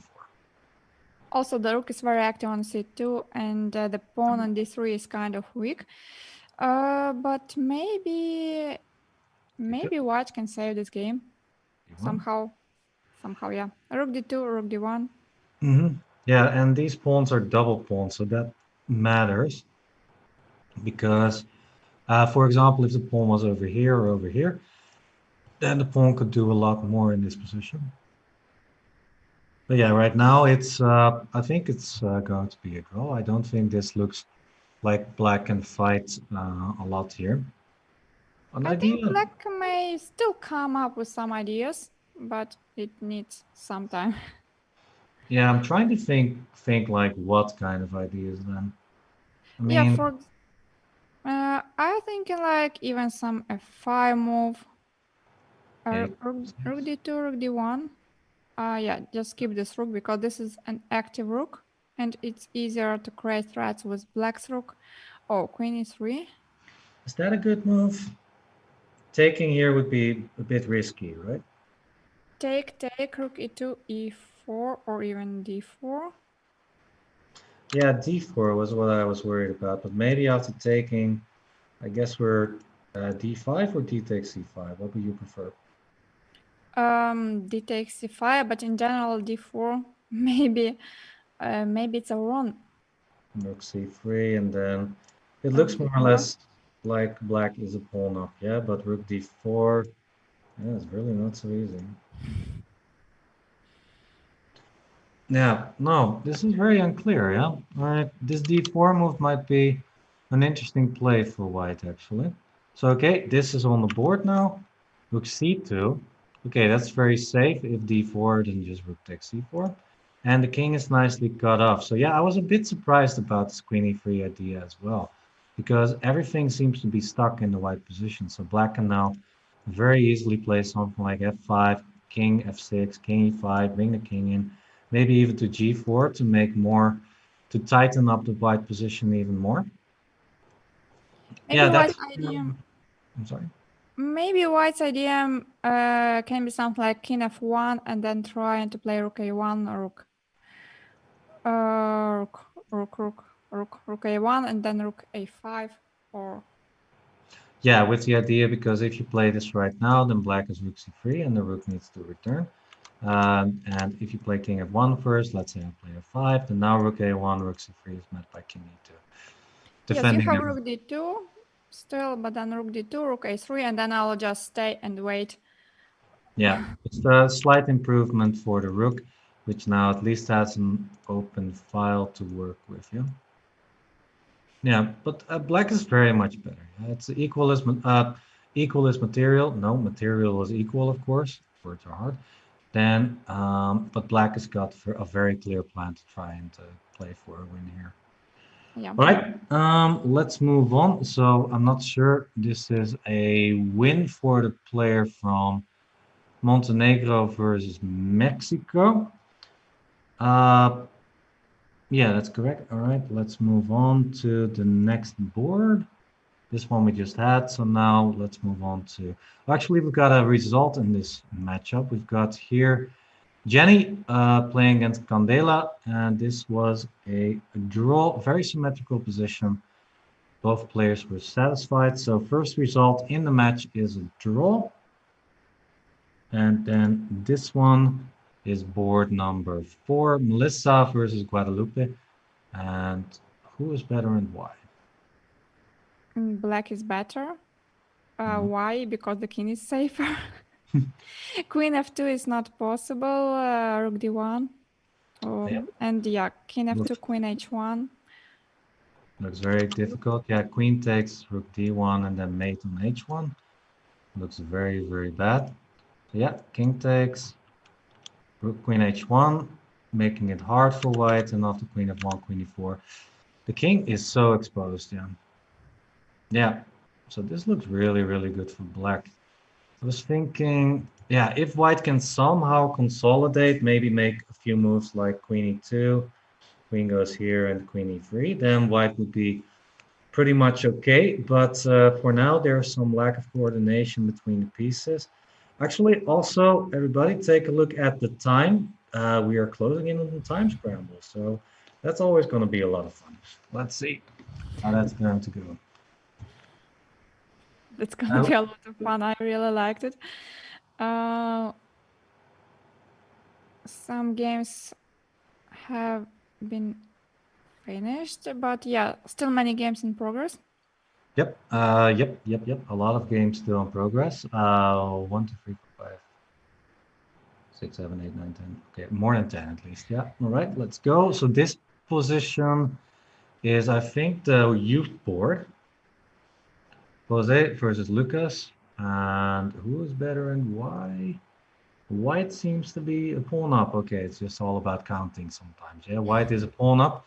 And this pawn might fall as well. This pawn might fall as well.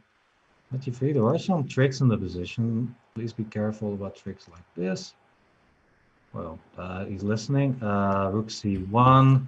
Knight Don't play f1. rook. Don't play rook g2. Knight f1. Big threat as well. Out. Uh, Bishop that g4, good move. solves, that solves the whole problem in this position. Yeah, bishop e6 is coming. Or just Oh, king didn't- g2 first. yeah, knight f1 actually. Oh, actually, the knight was trapped on g3.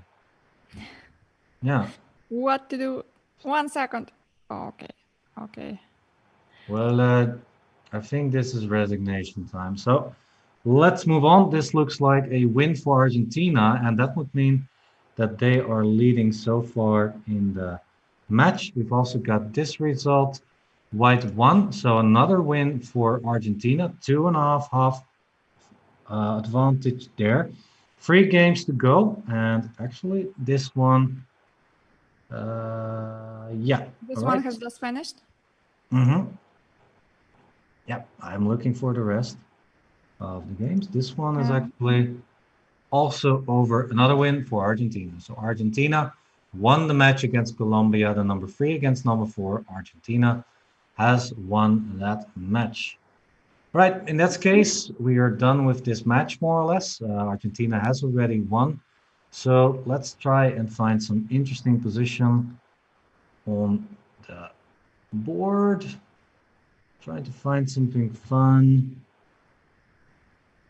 Well, everything more or less seems already decided. This might be an interesting rook ending, though. Maybe Ecuador, Hungary, Marta Fierro Bacuero versus Petra Pap, because at the moment Ecuador is leading 3-2. So it's. I think they just finished, though. They just finished, yeah, maybe. Fierro, so this is the match, the thing that you were, the game that you were talking about. No, it was a draw. So it's a draw, and that means that Ecuador beat Hungary. Oh, wait, actually, that means that David beat Goliath. Yeah, because Hungary has won every match so far, and Ecuador already lost a few matches. Actually, this brings Ecuador back into the game, back into the standings where they might actually qualify for the next division. So this was actually a clutch. Yeah, we of course are going to update the results for everybody, so stay tuned for that. Take a look on the left side of the board where you can see those results. We'll update them as much as we can. And later, of course, we will also show the standings. So yeah, you will have that in a later time, definitely. All right, so yes, Ecuador won a very important match. England won also a very important match. And with winning the match, Ecuador may jump to place 3. Surprising. really? Wow, that is interesting. That is going to scramble up all of the standings so far. So which team does well then? Well, Argentina and Ecuador, of course. Yeah, they are now 3rd and 4th, I believe then. Yeah, also Colombia. Colombia was on was 10 points, but this match, the last match, they lost. So yeah, we yeah, can Hungary, yeah. Hungary, England, Ecuador, and Argentina. These are the 4 teams having the best chances to qualify, the best chances to be in the top 3. All right. Yeah, and everybody, all the games are over. There are only 2 games remaining. We've got this one and we've got this one. I thought that the other one was slightly more interesting because, well, black is simply what is it, 2 pawns up, and the pawns are already very far advanced. So e3 f2 could be like a winning maneuver here. So that's why I wanted to stick with the other game. And yeah, but this looks like a very much a draw actually. Okay, rook f6. At least try this. Did try, but no, no. Did not go for it. So yeah, No, thank you. I don't want your g4 pawn. he was so nice by giving this pawn, but So generous. he didn't want to take that gift. Well, of course, if Black did that, then rook g6 would have lost the game. So instead, a very nice result with a draw. All right, only one game to go. That's this one. So yeah, the not really interesting game so far, but actually they are in time trouble. At least Black is. So e3 needs to be timed at a good moment. But so far, Black is just hopping with the king over to b6, it seems. Black is just wandering all over the board with the queen, with the king. Yeah, trying to find the best place. Just a3. But maybe just play a3, e3, and that's it. Yeah, that looks like a winning idea there. Actually, e3 already wins, I think. F takes, f2. Rook f4, make it spectacular way. I saw that one, but I thought it wasn't a very clean idea, you know? With the idea, oh, actually, it got rook Because there is d1. a check, yeah, check and rook Yeah. d1. In other So position, that be might careful, have won, yeah. please, But e3, viewers. f takes, rook f5, a2, king b2, and rook d1. White needs to protect. Rook d2 and rook d1. That's it. Yeah, or rook d2 first, indeed, yeah. Yeah, looks winning. Let's see if it's going to be on the board. We've got a few moves. Yep, it's on the board. It's on the board. And f2, not rook f4. Very well played by. Let me see. Gerardo. Oh yeah, rook Oh, f4. yeah. My mistake. a2. Do you have any fortresses? Maybe Well, not. I don't believe in Queen fortresses. Are you a world champion so that you don't believe in fortress? Why not on Queen g1? g1. Queen g1 would have been very good, yeah? And then winning the g3 pawn. That would have been already over. Yeah, but Yeah, now it's getting hard. If the king gets over here, well, actually, it's still, the rook endings like these are so tough to, rook versus queen endings are like these are so tough to decipher because there are a lot of move order mistakes that white can make. But I think it's a draw. I'll just stay with the king, and there is no way black can improve the position. Looks like it. Yeah, computer may say it's minus 3.5, but it's a draw. King h1. Looks like it. Yeah, the king cannot advance. King e5. Wow, that was tragic in a way. Black did not make the right move order there, and now it's quite an easy draw actually. Well, did not expect that. All right. So Luka very well defending by the player from, let me see the country again, Montenegro. Yeah, I don't know. I was a bit confused by the North Macedonian flag for some reason. We've seen a lot of flags in the so. Yeah, and I am a bit afraid we will have to wait another 50 moves to see how black will play this position. But oh no, draw was agreed. So yeah, good. Draw was agreed. We've got all the results now on. All the results are in. All the games are over, and yeah, we will of course update you with the final results. Oh, actually, do we have it already? Yeah, we have it already, actually. Yeah. All right. So Ecuador winning the match against Hungary, 3.5, 2.5. Bolivia losing the match, 2-4 against England. England being the one top team that was doing very well in this round. Costa Rica, Scotland, 3-3 tie. Mexico, Montenegro, that is a 3-3 tie with this result added.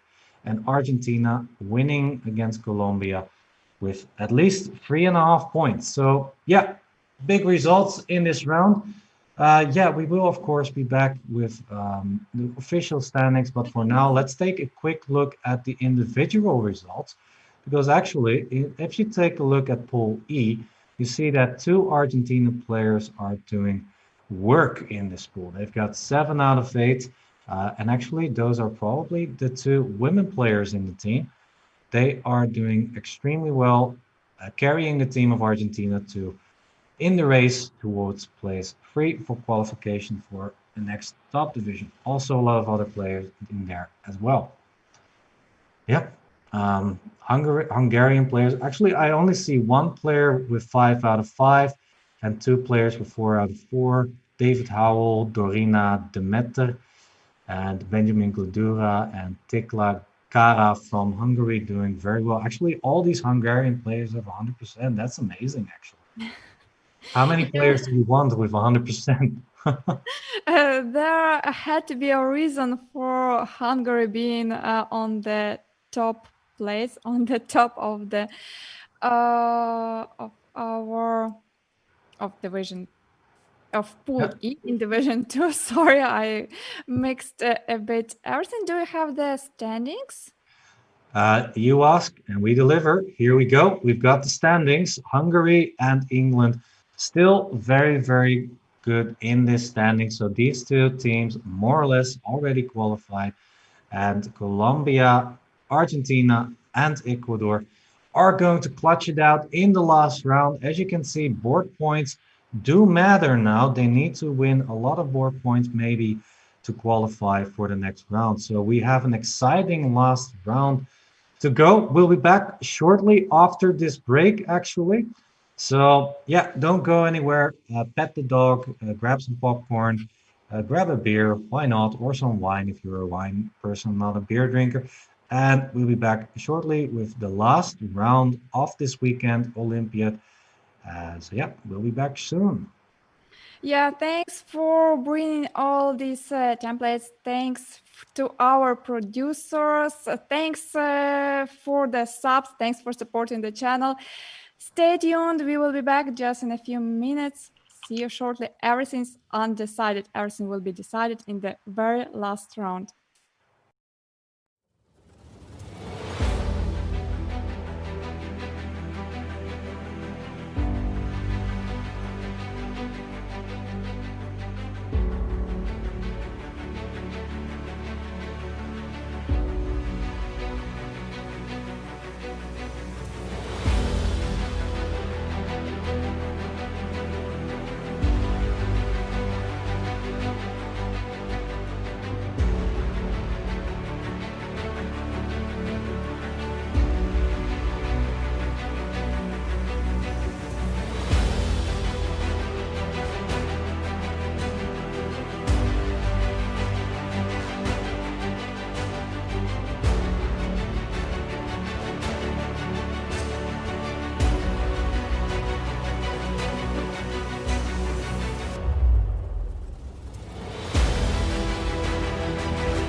Yeah, and we are back, everybody. We are live again, of course, with the final round of Pool E in the online 2020 Olympiad. I'm still Roland, together with Anna Muzychuk. Hello, Anna. We had a long day, of course, and we are still not finished. Only one round to go. Yes, and I am ready for that. And before we start, I'd like to thank Grandmaster Robert Haas for the raid. Thanks for this big raid with a party of 608. That was really cool. So, for the new viewers, I'm Grandmaster Anna Muzychuk. I'm together with Grandmaster Roeland Pruijssers, and we are commentating on Division 2 of FIDE Online Chess Olympiad, and this will be the last round in Pool E. So the last three spots, the last three teams which will be qualified to the top division will be decided right now. Everything's undecided, everything's unclear. It's still full of fight. Yes, absolutely. So let's see and let's remind everybody on the left side of the board, that's actually my right side, but let's go. You can see the standings currently next to the board. So Hungary and England are doing very well. They are more or less already qualified, while Argentina, Colombia, Ecuador, and perhaps even Mexico. Actually, Mexico is already Unlikely. out of the race. Yeah, they cannot statistically get into the third place anymore because they lack board points. But Argentina, Colombia, and Ecuador still have a very, very good shot to qualify for the next division because the top three teams move on to the next division. So the place three battle is still open. And let's take a look at what the matches are. And I'm very, very excited because we've got a direct clash. We've got Colombia versus Ecuador. How about that? That is some nice last round that we can uh, cover in this broadcast. And also, of course, right below that, we've got the other important match, which is Montenegro versus Argentina. So Montenegro not doing too hot at the moment. They are second to last in this pool. So actually, that gives Argentina the biggest chances to qualify for the next round, don't you think, Anna? Yeah, that's true, but we have seen so many surprises today, so I wouldn't say that this round will not bring any other surprises. Let's just dive into the games in case they started, but maybe not yet. Maybe not yet. I think that we are at the beginning of the games. They probably actually already just started. We can take a look if that happened. Yeah, a few games have already started. The games are slowly starting and popping into my screen so that I can put it on the board for you. So yeah, well, there's not much to say about the openings yet, but we can maybe if I see a funny opening, we can cover it. Oh, well, this is kind of funny. Why not? No open Sicilian on board. What is this? Board four in the Ecuador versus Colombia match. So this is going to be very confusing for us because the flags look almost identical. So, but keep in mind that the Ecuador flag has I believe it's a crown in the center, while the Colombia flag does not have that. So black is Colombia and white is Ecuador. So yeah, do you know this B3 opening has been quite popular lately? Do you know anything about this system against the E6 Sicilian? I faced it a couple of times myself. It's not the main line. The main line is D4, of course, but B3 is, this line which is not so bad, and it's definitely a surprise because I believe players from the black side they don't actually pay so much attention to such moves as B3. While if you don't know what to do, it's not so clear, and you start spending time, and it's a rapid game, so you don't have so much time. It's not so easy. Yeah, white is bringing the bishop to b2. That means it will be more difficult for black to develop the bishop from f8 because the pawn on g7 will be kind of hanging in this After that, yes. So some typical plans maybe also like playing c4 and pushing d4 later on. Or another idea is just to play bishop b2 in case black plays knight c6. Sometimes white goes bishop b5. Yeah, more or less, the idea is like that. B6 was played in the game. Black is trying to use some similar setup, bring the bishop to b7, attacking the e4 pawn. B6 is quite a good move. Many grandmasters played b6 in their games. So, for example, if white proceeds with bishop b2, then bishop b7, attacking the e4 pawn, as it was mentioned. And in case white plays knight c3, this knight will cover the bishop. So this was the idea behind b6 and bishop b2. Black may try continue with knight f6 or d6, or okay, there are too many possibilities. A lot of possibilities, yeah. And I want to actually, that was absolutely perfect, to add some small thing of this. This B3 line actually got popular when Garry Kasparov made a small comeback in the St. Louis tournament when he was playing against America's best players. And he played very well there. And actually, one of his weapons was this B3 line. And I'm curious to see, no, it did not happen, but I'm going to show it anyway. After b6, the move that was played, and that was more or less the novelty that Kasparov introduced there, was actually the move bishop d3 here, which is a prophylactic move with the idea that after bishop b7, short castle, knight f6, you are going to keep the bishop on c1, because in some moments the bishop is actually better there. You can play c3 and d4 at some point. That was a very creative idea by Kasparov, playing very prophylactical with the move bishop d3. I think the main line goes actually rook e1, and at some point actually the move e5 is also available there. So yeah, Garry Kasparov making a comeback and already making himself a name in in a line that hasn't been played very often. So a theoretical contribution there. So yeah. Roland, thank you so much. Thanks for this display. To be honest, I didn't know the story. I don't even know the game. Yeah, I did it. sometimes it happens. I didn't know the game. But yeah, live and learn. Yeah. Yeah, there's chess is endless. There are endless possibilities. So I think there's 7 billion different 7 billion different positions available in chess. So there's always something new to learn. So yeah. Yeah, the way to go. Mhm. Yeah, you step by step. Yeah, we're starting with 1 billion positions, and then two, and then three, and so on. Small steps. Yeah. All right. Yeah. So white chose to play d4, and I think white is going to look for some sort of Maroczy setup, which is also very interesting here. But yeah, this is just the opening phase. Games have been underway for only a few minutes yet, so we're going into the hectic phase a little bit later. Yeah, but let's keep going with this match, of course, the most important match so far. Oh, this looks fun. Looks like this is probably a Grunfeld, right? It's still the Sicilian. It may this line may come from Grufeld, from English opening, from Reti, I believe. Yeah, it's like the mixture of the openings, but the position is the same. Yeah, exactly this line. Yeah. Then D5. And yeah, d5. Yeah, this is on very topical line. White's destroying its own pawn structure, but trying to get some initiative in return.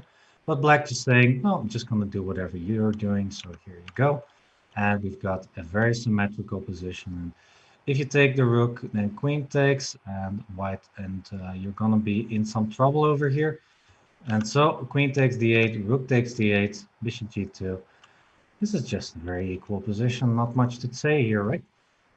It's just a long theoretical line which basically bring both of the players to the equal endgame. But yeah, black needed to know this line in order to get this position, because if they make something in the opening, that would have been very bad. Yeah, I was also thinking about the match situation. Both players are not really happy with the draw because what they need, both teams of Colombia and Ecuador, need actually a big win in order to qualify maybe for the next round because Argentina is going to play against Montenegro. So if Argentina wins with big numbers as well, which is quite likely, then board points are going to be decisive. So both teams need to play for a win. So I'm a bit surprised to see an opening like this on the board, which more or less can already be agreed to a draw because these are grandmasters. They should be able to do this without with their eyes closed, more or less. So, but okay, it's on the board. Let's move on to position two, game two on the in the match. This looks more exciting. Um, Mhm. I like it much more. F4 on the board, knight on c7, a bit unusual, but f4, f5, g4, g5, very straightforward plan. I yeah, like it more for white. me too. Usually the knight should be over here or over here, and black should maybe have a chance to put some pressure on the queen side somehow or on in the center, but these are not possible at the moment. So yeah, I totally agree. I really like white's position. Something went wrong in the opening. Let's take a quick look. G3. Okay, so this is the D6 line. Very passive. Usually, I think Caruana introduced well, e5 is of course the main line here, but d6 was played in the game. So knight c3, e5, g3. Yeah, d6 still very passive, but it's what you like. And white actually already got some sort of advantage here. So what I'm very surprised about is that black put the knight on c7. Wouldn't you have put the knight on b4 instead? Maybe on c5. Or on c5? Yeah, where it's a little more active. Knight on c7, I think it was kind of preparing d5, but black doesn't have so much time for that. No, because there's also pawn hanging on e5. So yeah, and by the way, knight b4 is also protecting the d5 square. So yeah, Sense, yeah, good point. Uh, yeah. Black played a5 and a6 and a5 with tempo. That's actually quite a common idea. So because now you have a nice square on b4. But if you're gonna put the knight on c7, then this square doesn't really matter at this point. So yeah, a bit surprised by that play. So yeah, I think that's the reason, in combination with the slow d6 idea, that white is very, very happy here. Bishop e3 played, probably like you said, f5 and g4 next. Yeah, looking good for, let me check again, Ecuador team. Yeah, let's move on. Next game, board 3. Or no, this is board 4. This is women's board This is board 3, I think. 3. First board of the women. So First board of the, yeah, yeah, yeah. Marta Fierro, once again, she's doing very, very well in for her team, uh, but not so hot in this game, I think. She's a bit passive. She has problems with the d6 pawn. Mhm. White has two pairs, bishop advantage. So white is quite clearly has an edge. Yeah. So what would it, well, not this move, of course. What plan would you play here as white? What would I be a like b3, just strengthening the position in the center. Okay, just, yeah, prophylaxis in case black goes rook c8 and attacks the c4 pawn. But big question is, yeah, how to improve the position. Maybe h4, h5 plan is actually Yep, interesting. that's an idea of mine as well. So that you have bishop h3 at your disposal, and also maybe even you can create some weaknesses on g6 at some point.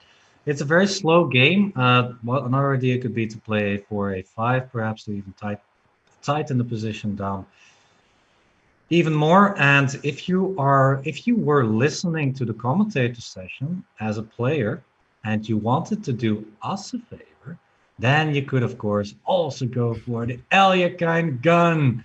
Yes, we love to see that. Let's go. Let's see that on the board. If you're nice. This may happen. The chances are very high that this will happen in this game. Well, it's only two moves. Why not indulge the sweet commentators? We're doing a good job here. You know, Just to make us happy, yeah. yeah. So yeah, okay. But now actually after rook e8, h4 and bishop h3 is a very nice idea because then you have a very nice pin already on the board. So yeah, looks like good. Looks like a very good idea to play like this. I wouldn't play too much on the queen side though. I would like to keep this intact as much as possible so that black doesn't have a lot of counter possibilities there. All right, yeah, hopefully an Alekhine gun, but we'll see that later. Let's move on to the next one. Oh yeah, this was the B3 opening that we checked. Yeah, so indeed, White is gonna go for this, probably this Maroczy structure and at some point. But I'm not Yeah, so sure about the last move. Maybe instead of king g1, white could go directly with g4. Okay, I understand it's quite committal and you have to be careful with such a moves. But this is one of the ideas, g4, g5, typical idea in the Sicilian. Maybe black has to play something like h6, but yeah, h6? that was my big question. Usually, if you want to play g4, then the first thing you need to look at what does it contribute if black plays a simple move like h6. But I think we've got a good answer to this, don't we? I have two answers. One Well, idea is yeah. to play g5. Yep. Then yeah, h takes g5, f takes g5, and if knight goes to h5, let's say, then some ideas with g6. Yep. Yeah. Yeah, something like that. Or Mm-hmm. another idea was to play h4 before playing g5. But I prefer g5 straightforward. Yeah, because h4 maybe sometimes a bit too slow. Maybe black will play g5 from black side. This is a typical idea. I don't know if it works here, but yeah, it's a typical idea. Mm-hmm. Don't ask me what to do now. The position is too complicated. I wanted to play this, but I'm not sure if it works. Seems like it though. I don't know. Oh, no, it doesn't. Because queen g3, you just have queen g2, so that's nothing, unfortunately. Yeah, so just knight h7, I suppose, and then try to block the position off of knight g5. Yeah, I like g5 immediately a lot better than h4. I think h4 is very, very communal usually, and black can even castle long, and then your position is very, very weak on the king side. So if Yeah. you push pawns like this, you have to be absolutely sure that you're going to be okay. Yeah, actually after h4, probably the typical idea is you can just play g6, by the way. It's the idea that after g5, you can simply play knight h5 and say, okay, you got a pawn on g5, but what you going to do with it? So yeah, the knight's very stable on h5 like this. Yeah, Yeah. this is a good idea. G6 and knight h5. So yes, we both prefer g5 immediately without h4. Yeah. Agree. So g4, h6, and g5 had our preference right here. But king h1 played, and the reason why we were spending some time here was because of king h1. It's now less attractive to push the g4 pawns. Now it's a lot harder for white to make some progress on the queen side. Short castle played. Now g4 becomes more attractive, but still, after g4, what are you going to do after a move like g6? Did you achieve something? That is how you try and play positions like this. Because if g5, knight h5, and once again, what you gonna do with that? So yeah, those are the questions. Let's see what white was doing. Rook a e1. Maybe going for an e5 break. Knight c5 played, and now c4. Okay, so in the end, she went for a Maroczy structure anyways. But white is playing in a bit strange way because white is trying to make all the plans possible. But what I mean is that if you want to go with c4, white would actually maybe prefer to have the rook on c1, not on e1. If white wanted to play the plan with g4, then it's better to keep the king on g1.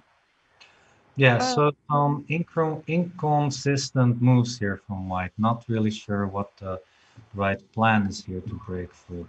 Yeah, also, if you want to play with f5 and e5, then usually you want to have a knight on c3. So there is also a little bit of an inconsistency there. So yeah, I think if you want to be consistent in this position, then it's probably best to play something. Well, okay, e5 is the most consistent move, but because you played rook e1. But is that a move you really want to play here? Without the light squared bishop, I'm not so sure. Yeah, let's say I play a move like rook ac8. Actually, I'll be right back. There's a storm brewing, so I need to close the windows, otherwise it might get messy in my room. I'll be right back. Yes, we hope to see you very soon. Unfortunately, I can't move the pieces, but the plan for black may be to play something like rook b8, rook a b8, followed by bishop c6 and trying to push a b5. Another plan is, of course, trying to break in the center with rook ac8, rook fd8, and d5. In case white plays e5, then the knight jumps to e4. And I really hope we will have Roland soon to show all these ideas on the board, because it's easier to understand when we have the position on the board. You called for me? Well, here I am. Yeah, So I let's really go. did it because I explained 100 plans, but I couldn't explain by moving. 594. Yeah, let's Oh, take a look. you are listening. I was listening. I'm always listening, and I've got a sixth sense to listen to Such you. a patient person, so attentive. And another plan, please, for black. Yeah. What's the other plan that you mentioned again? Rook a b8, bishop c6, and b5. Rook A.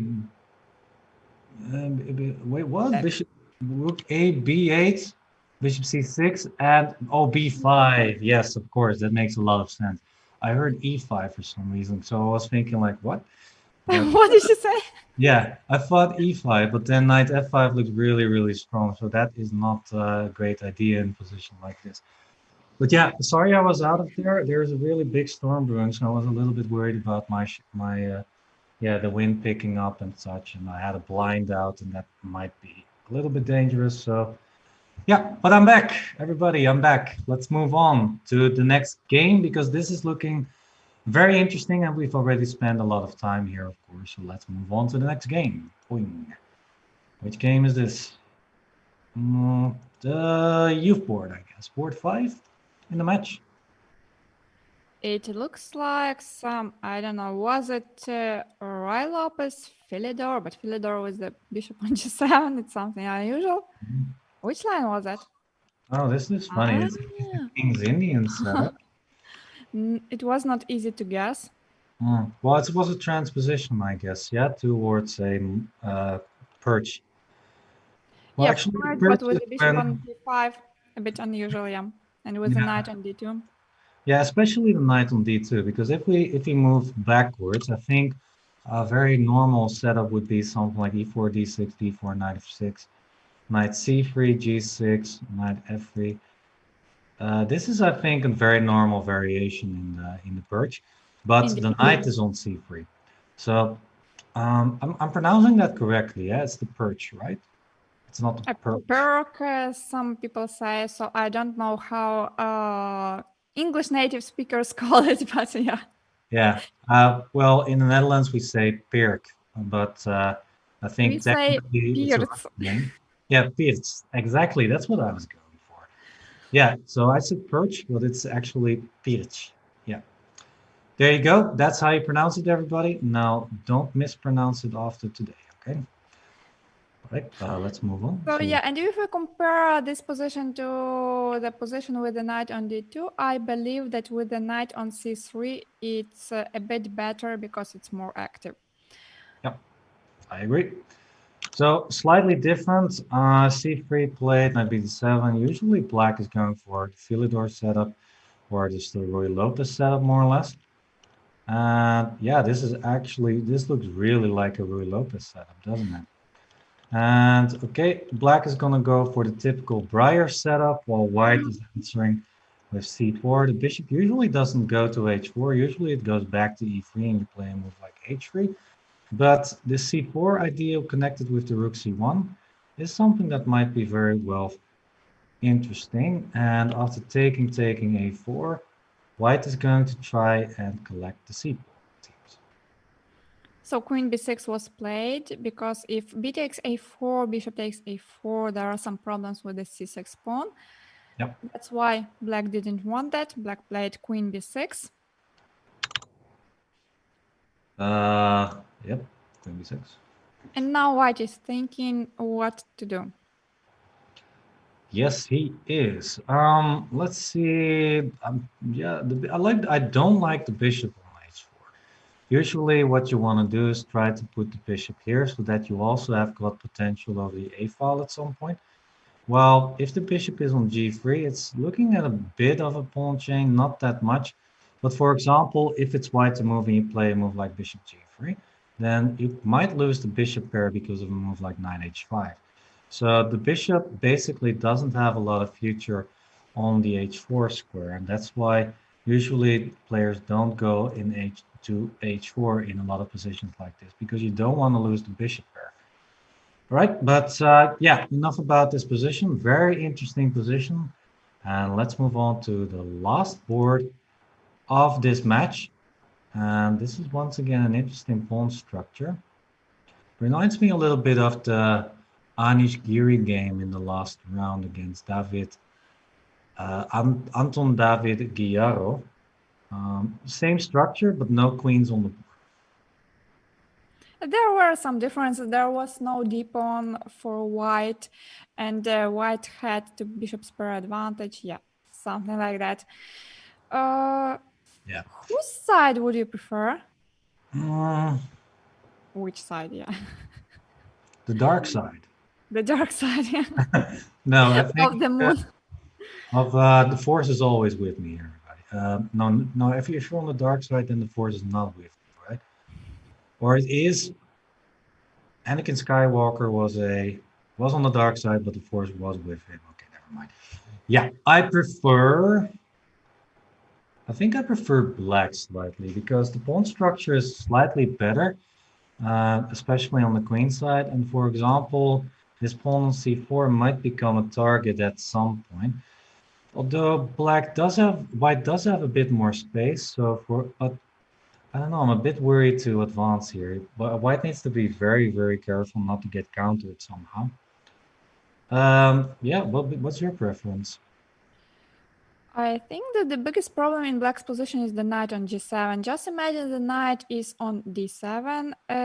It would be much better for black. Because before rook e7 was played, I was thinking about some idea like c5, followed, let's say, by knight e6. But after c5, I didn't know what to do after d5. How to bring this knight to some active Oh, square, yeah.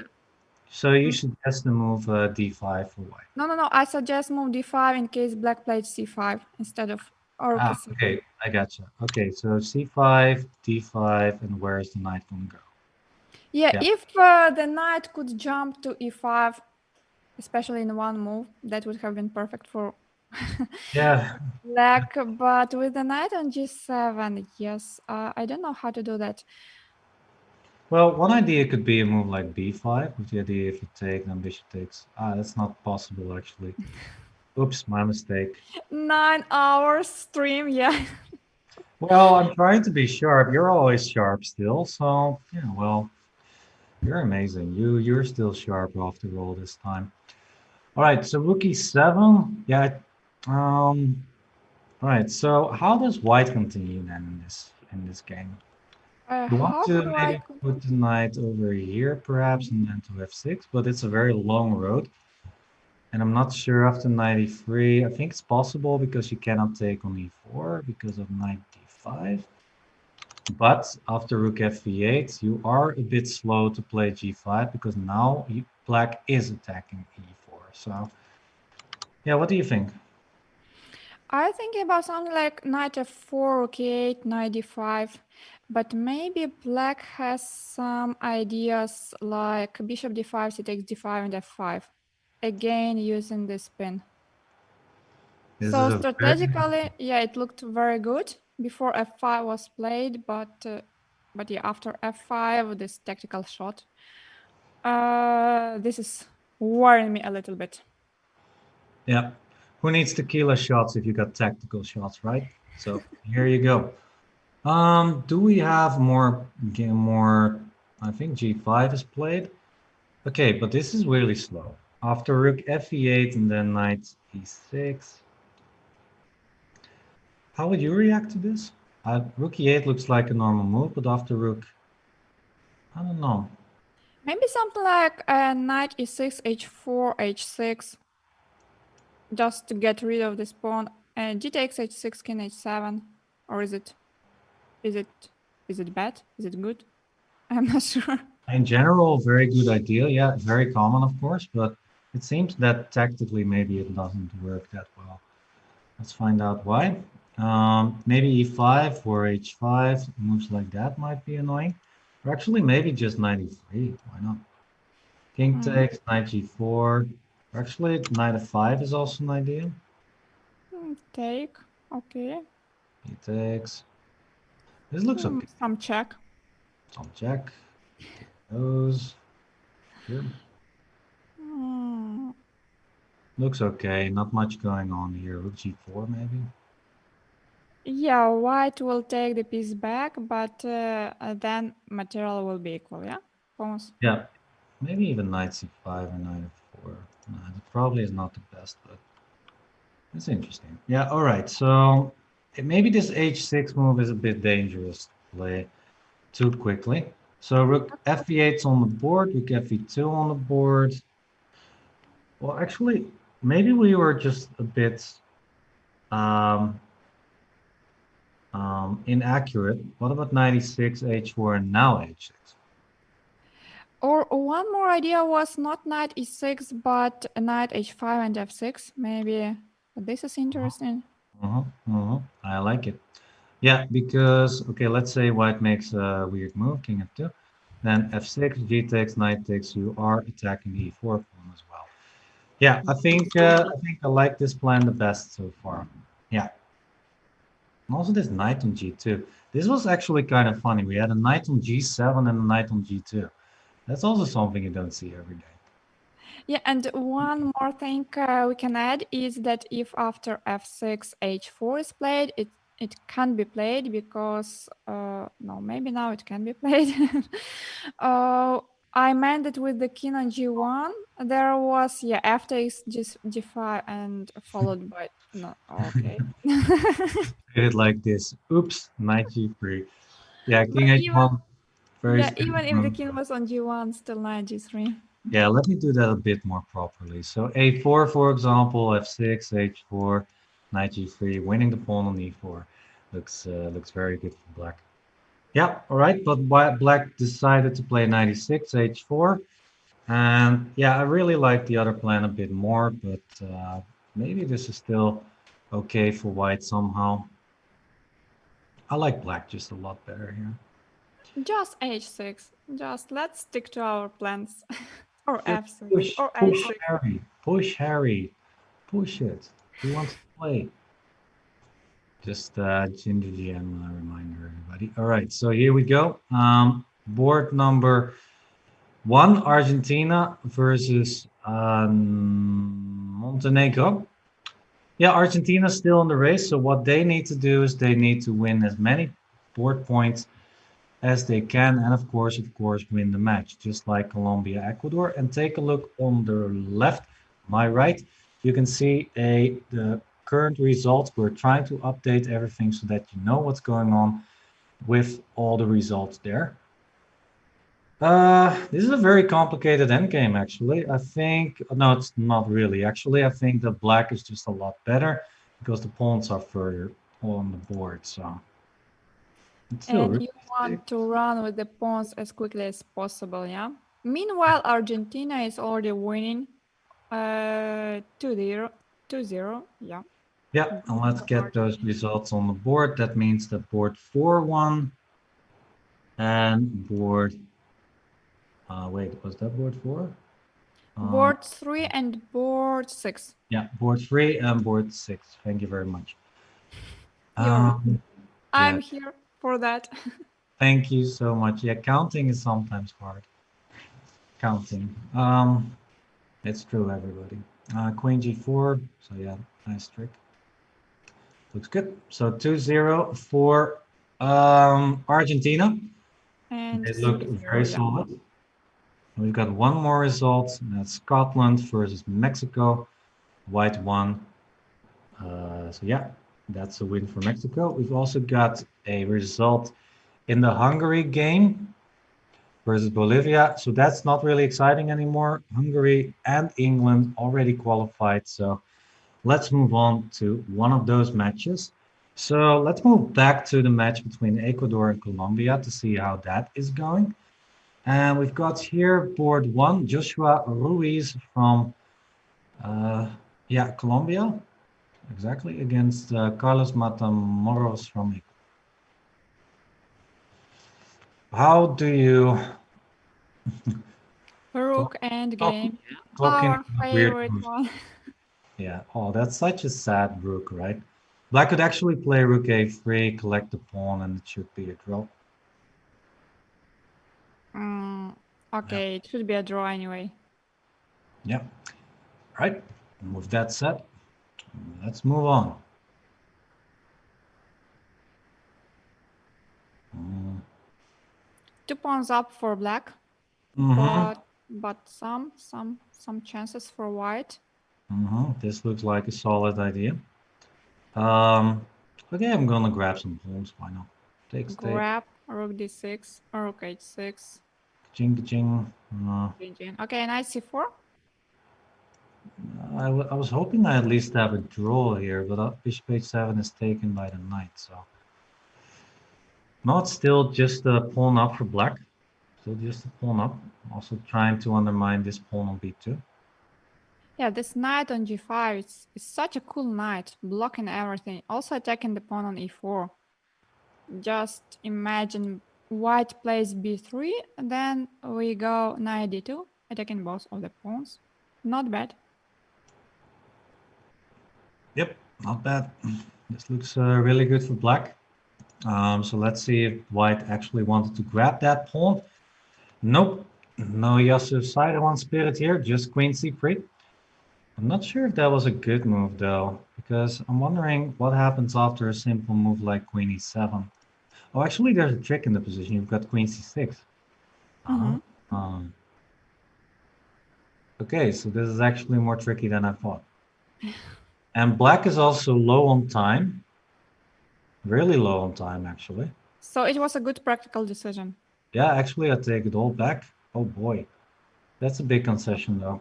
F6. Queen c6 Queen still. c6, winning the f6 pawn. Rook b8. Knight takes f6. Rook d6. Oh, what? Yeah, that works. Rook d8 is okay. Yeah, rook takes, queen takes, knight takes could be dangerous, but So maybe queen c7 actually was a better move instead of queen. Oh, it's my phone. Sorry. that's 0 points for you, Anna. No, okay. Queen c7. No, it happens to everyone. So queen c7. Let's see. Yeah, because now you don't have rook d8 ideas. And actually, where's the knight going to go, right? Knight a4, rook d7. Looks very terrible. If rook b8, then knight f6. So no, on the previous move. Oh, okay. Apologies. Knight f6, yeah. Yeah, queen takes, queen takes. Yep. Maybe. Nice, nice, nice. Right, let's move on because time trouble is really kicking in right now. Rook c1 played, queen d6 played, very solid. Now White- black is getting better, better and better. Like he is taking some medicine, better and better. Right, so queen b7. Yeah, just take it. All right. White wants to mate behind, shamelessly behind the. Okay, the king g8, very good move. King f7 next. We got some results, by the way. Board 3. Let's get that on the board just for a second. Marta Fierro not doing that well in this game, unfortunately. She was doing very well before, and she was lovely to have on the broadcast. But here in this game, she actually lost another one. against Melissa from Colombia. So that's not the first result. We've also got board 5, a result for Colombia. Colombia winning the games here. Board 6, win for Ecuador. So Okay, 2-1. 2-1. This one is a different match. Okay, let's go back. This one is a win. Yeah, this is a different one. So this is 3-1. No, 2-2. It's 2-2. 2-2. Oh, tough battle. Tough battle indeed. Yeah. So once again, everybody, Argentina actually already taking the big lead against Montenegro. 3-1. I'm counting. If they have a half board more Argentina, then they're through. If they win the match, then they are through. Because the most that another team can have is 4 points. Yeah. Argentina won the match. They are leading 4-1. Right. And Argentina is through. yeah, Argentina is through. So it's 100% certain. Hungary, England, and Argentina very likely, right? Yes. So congratulations to those teams. I think we have official results here. Either Colombia or Ecuador needed to win with big numbers to to transcend, I believe is the English word. Argentina on the standings list, but that's not possible. We already counted it 2-2. So that's not enough for the teams to qualify for the next division. So congratulations to Argentina in advance. But let's see if we can find some fun chess for the viewers to enjoy. This looks fun. I just watched the evaluation bar go down. Okay, King G4 is not possible. King G4 leads to a forced mate, Queen F3, King G5, Queen H5, or Queen G3. Yeah, depend. Oh, I time. don't need to calculate anymore. That was easy. Yeah, time went out, but black was already looking very good with mating nets like these on the board. Okay, or just knight f5 to protect everything on the king side and then just gobble up some pawns like this. Yeah, looks winning for black anyway. All right, let's see if I can find, there are 3 more boards on playing. Okay, let's see what's going on board 1. Okay, never mind, it's a draw.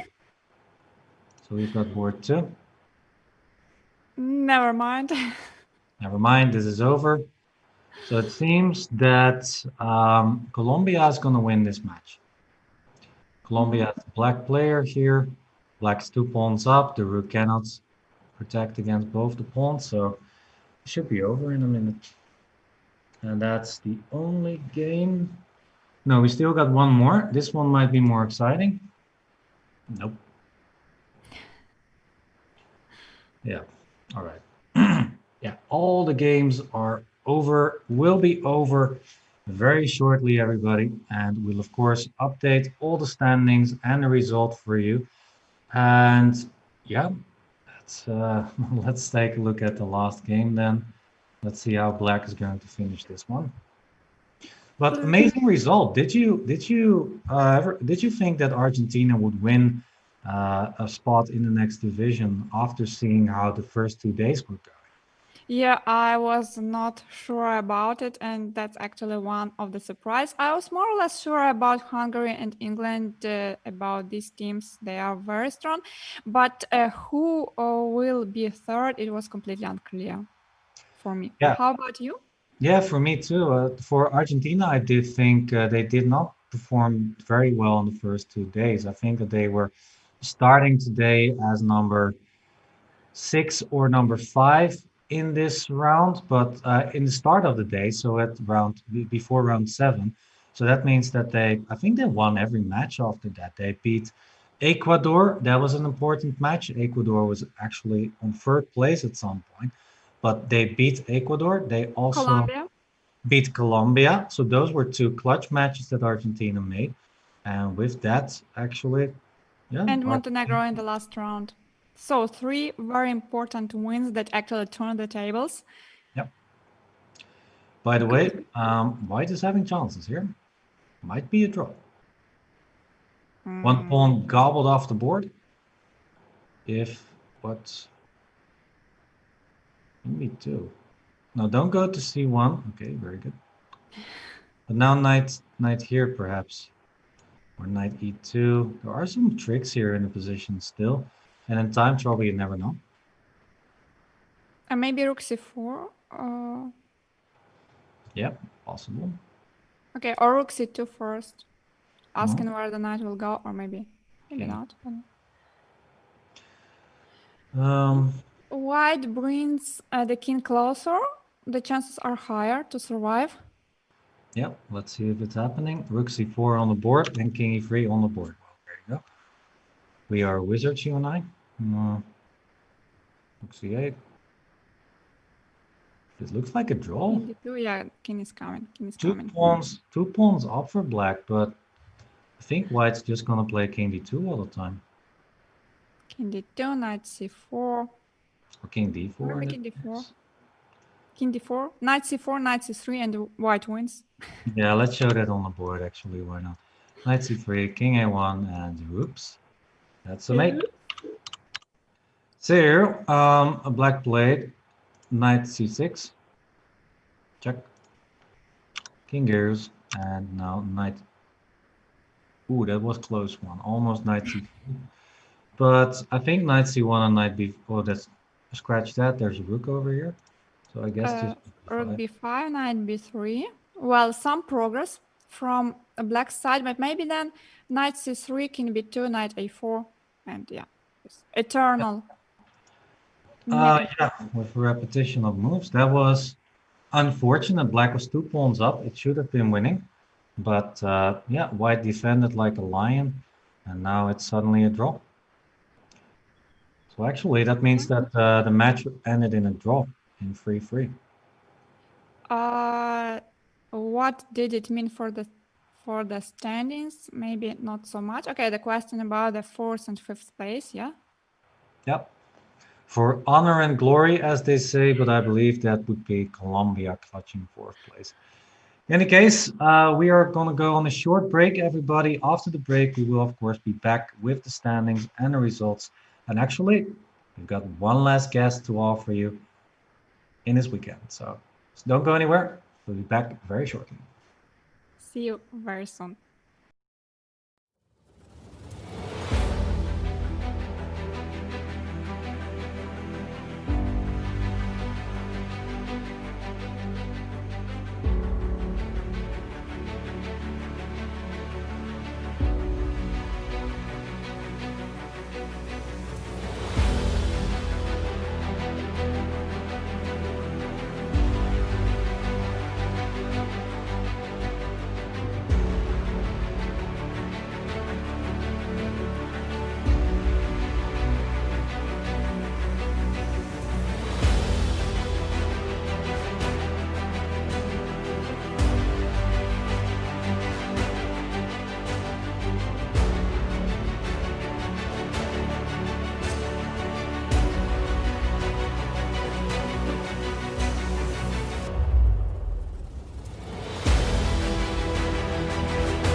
And we are back. As mentioned, we have one last guest for you to offer. We've got actually the board number one player, I believe, from Hungary, Victor Erdos. Congratulations with your qualification on the next division. Welcome to the broadcast.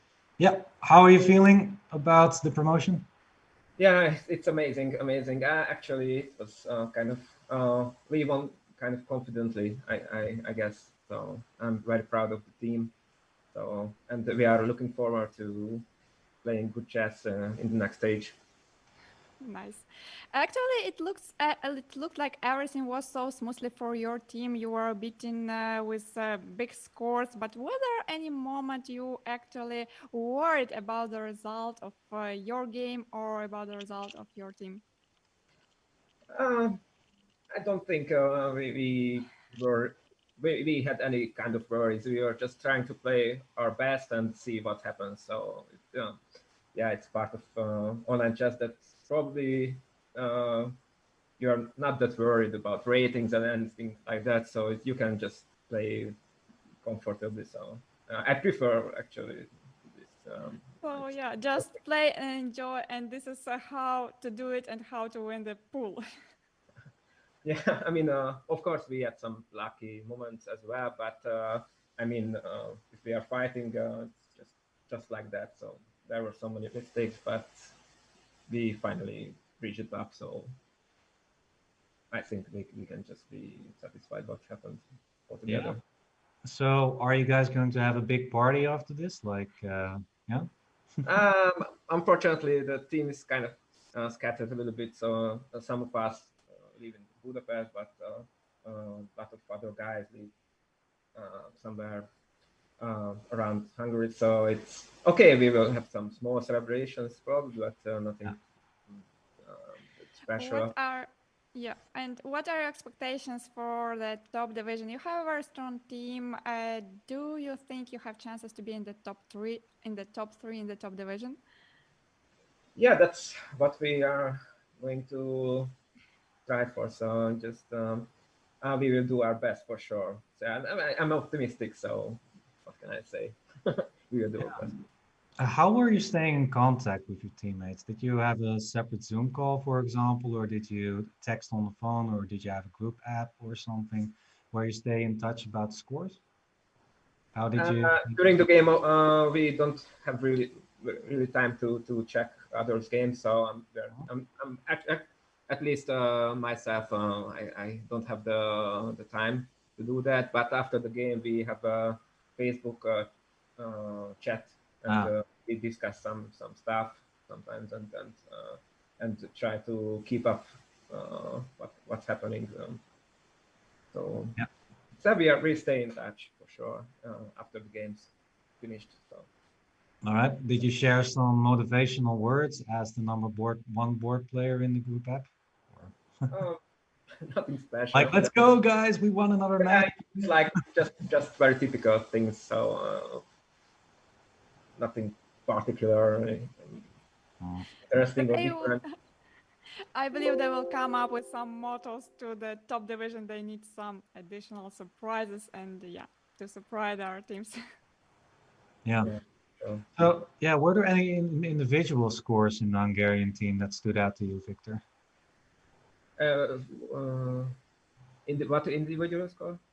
Like, was there one player in the team who performed extra well, in your opinion, or like who clutched it out in a lot of the matches or something? I guess Adam Kozak won most of his games or all of his games. I'm not sure. It was like five, at least 5 out of 5, if I recall it Oh, well. yeah, yeah, But I don't remember. I don't know. But probably his performance was the best. But okay.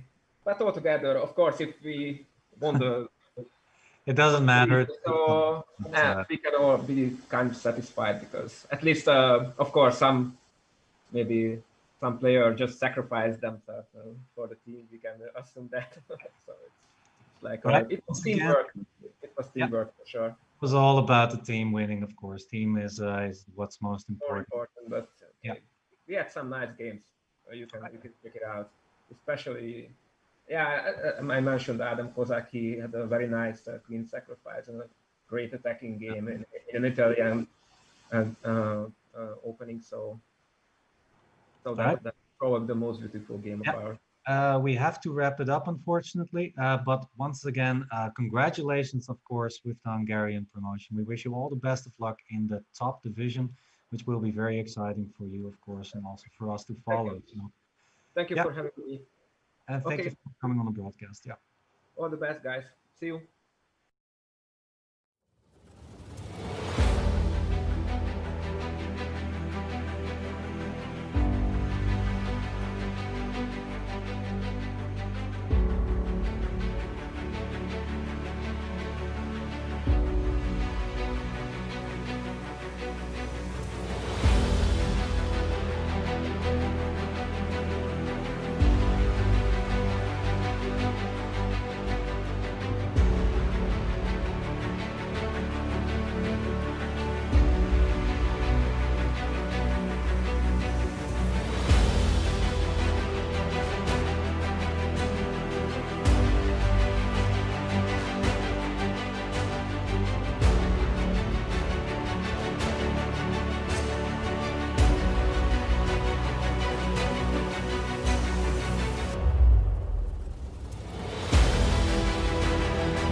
Hey, hey everybody, and we are back for a few last minutes because, of course, we did not show everything yet that has happened this weekend, and also not what has happened in Pool E exactly. But okay, here you go. We've got the full standings of what happened this weekend. Let's start with Pool E that has just finished. On the right side of the screen, you can see that Hungary, England, and Argentina officially qualified for the next division. And let's also take a look at the other pool. So going from right to left this time, Pool D, Turkey, Croatia, and Norway. In Pool C, Spain, Netherlands, very happy about that, and Italy. Moving on to the next division. Pool B, Greece, Romania, and Slovakia. And Pool A, Bulgaria, Germany, and Indonesia are the qualifying teams for the next division. So they will be playing against some of the top qualifying teams. Let's take a look at which teams these are. So the seeded teams, the top five of the previous Olympiad was Russia, China, USA, Ukraine, and India. And there are also, of course, various other very good countries. Other than that, for example, Armenia, Azerbaijan, Poland, also very strong countries that are very hard to beat. So all the countries that just qualified to this division are going to have a hard time making it to the final stage. So that was it for us. Thank you very much, everybody, for coming and viewing our broadcast. Maybe some of you were actually watching us for the whole day, maybe even the whole weekend. So thank you so much for watching us. I hope you enjoyed. And of course, I hope you enjoyed me, but also, of course, my lovely co-host, Anna Muzychuk. Yeah, we're signing off, everybody. We'll be back next weekend with more action of the top division. And I was your host, Roland Pruijssers, and this was Anna Muzychuk. Any final words, Anna? Final words. What can I say? 3 exciting days are behind. We had 9-hour long streams each day, but to be honest, personally, for me, time passed quite quickly. I'd like to thank you, Roland, Walter. Thanks for being my partners these days. Thanks also to people who are behind the scenes but who helped us a lot. And thank you, viewers, of course, because without your support, it would have been much more difficult. Thanks for watching this stream. Thanks for following our streams yesterday and the day before yesterday. Thanks for your comments and feedback. Have a nice day or a nice evening, and yeah, we will have 2 days break, yeah, before the top division starts, and I hope you will all be back for the games during the top division. So enjoy chess, have a nice day, and see you next time. Actually, I want to close off with one more thing because in this weekend we had some internet problems. So I want to give a special shout out to Mr. Producer who actually came as a replacement for me, Mr. Wouter Bigfoot. You saw him probably sometime showing his studio and petting his lovely dog. So I do want to give him a special shout out because he came in clutch in this weekend. So, yep. And with that, everybody, we are signing off and we will see you next weekend.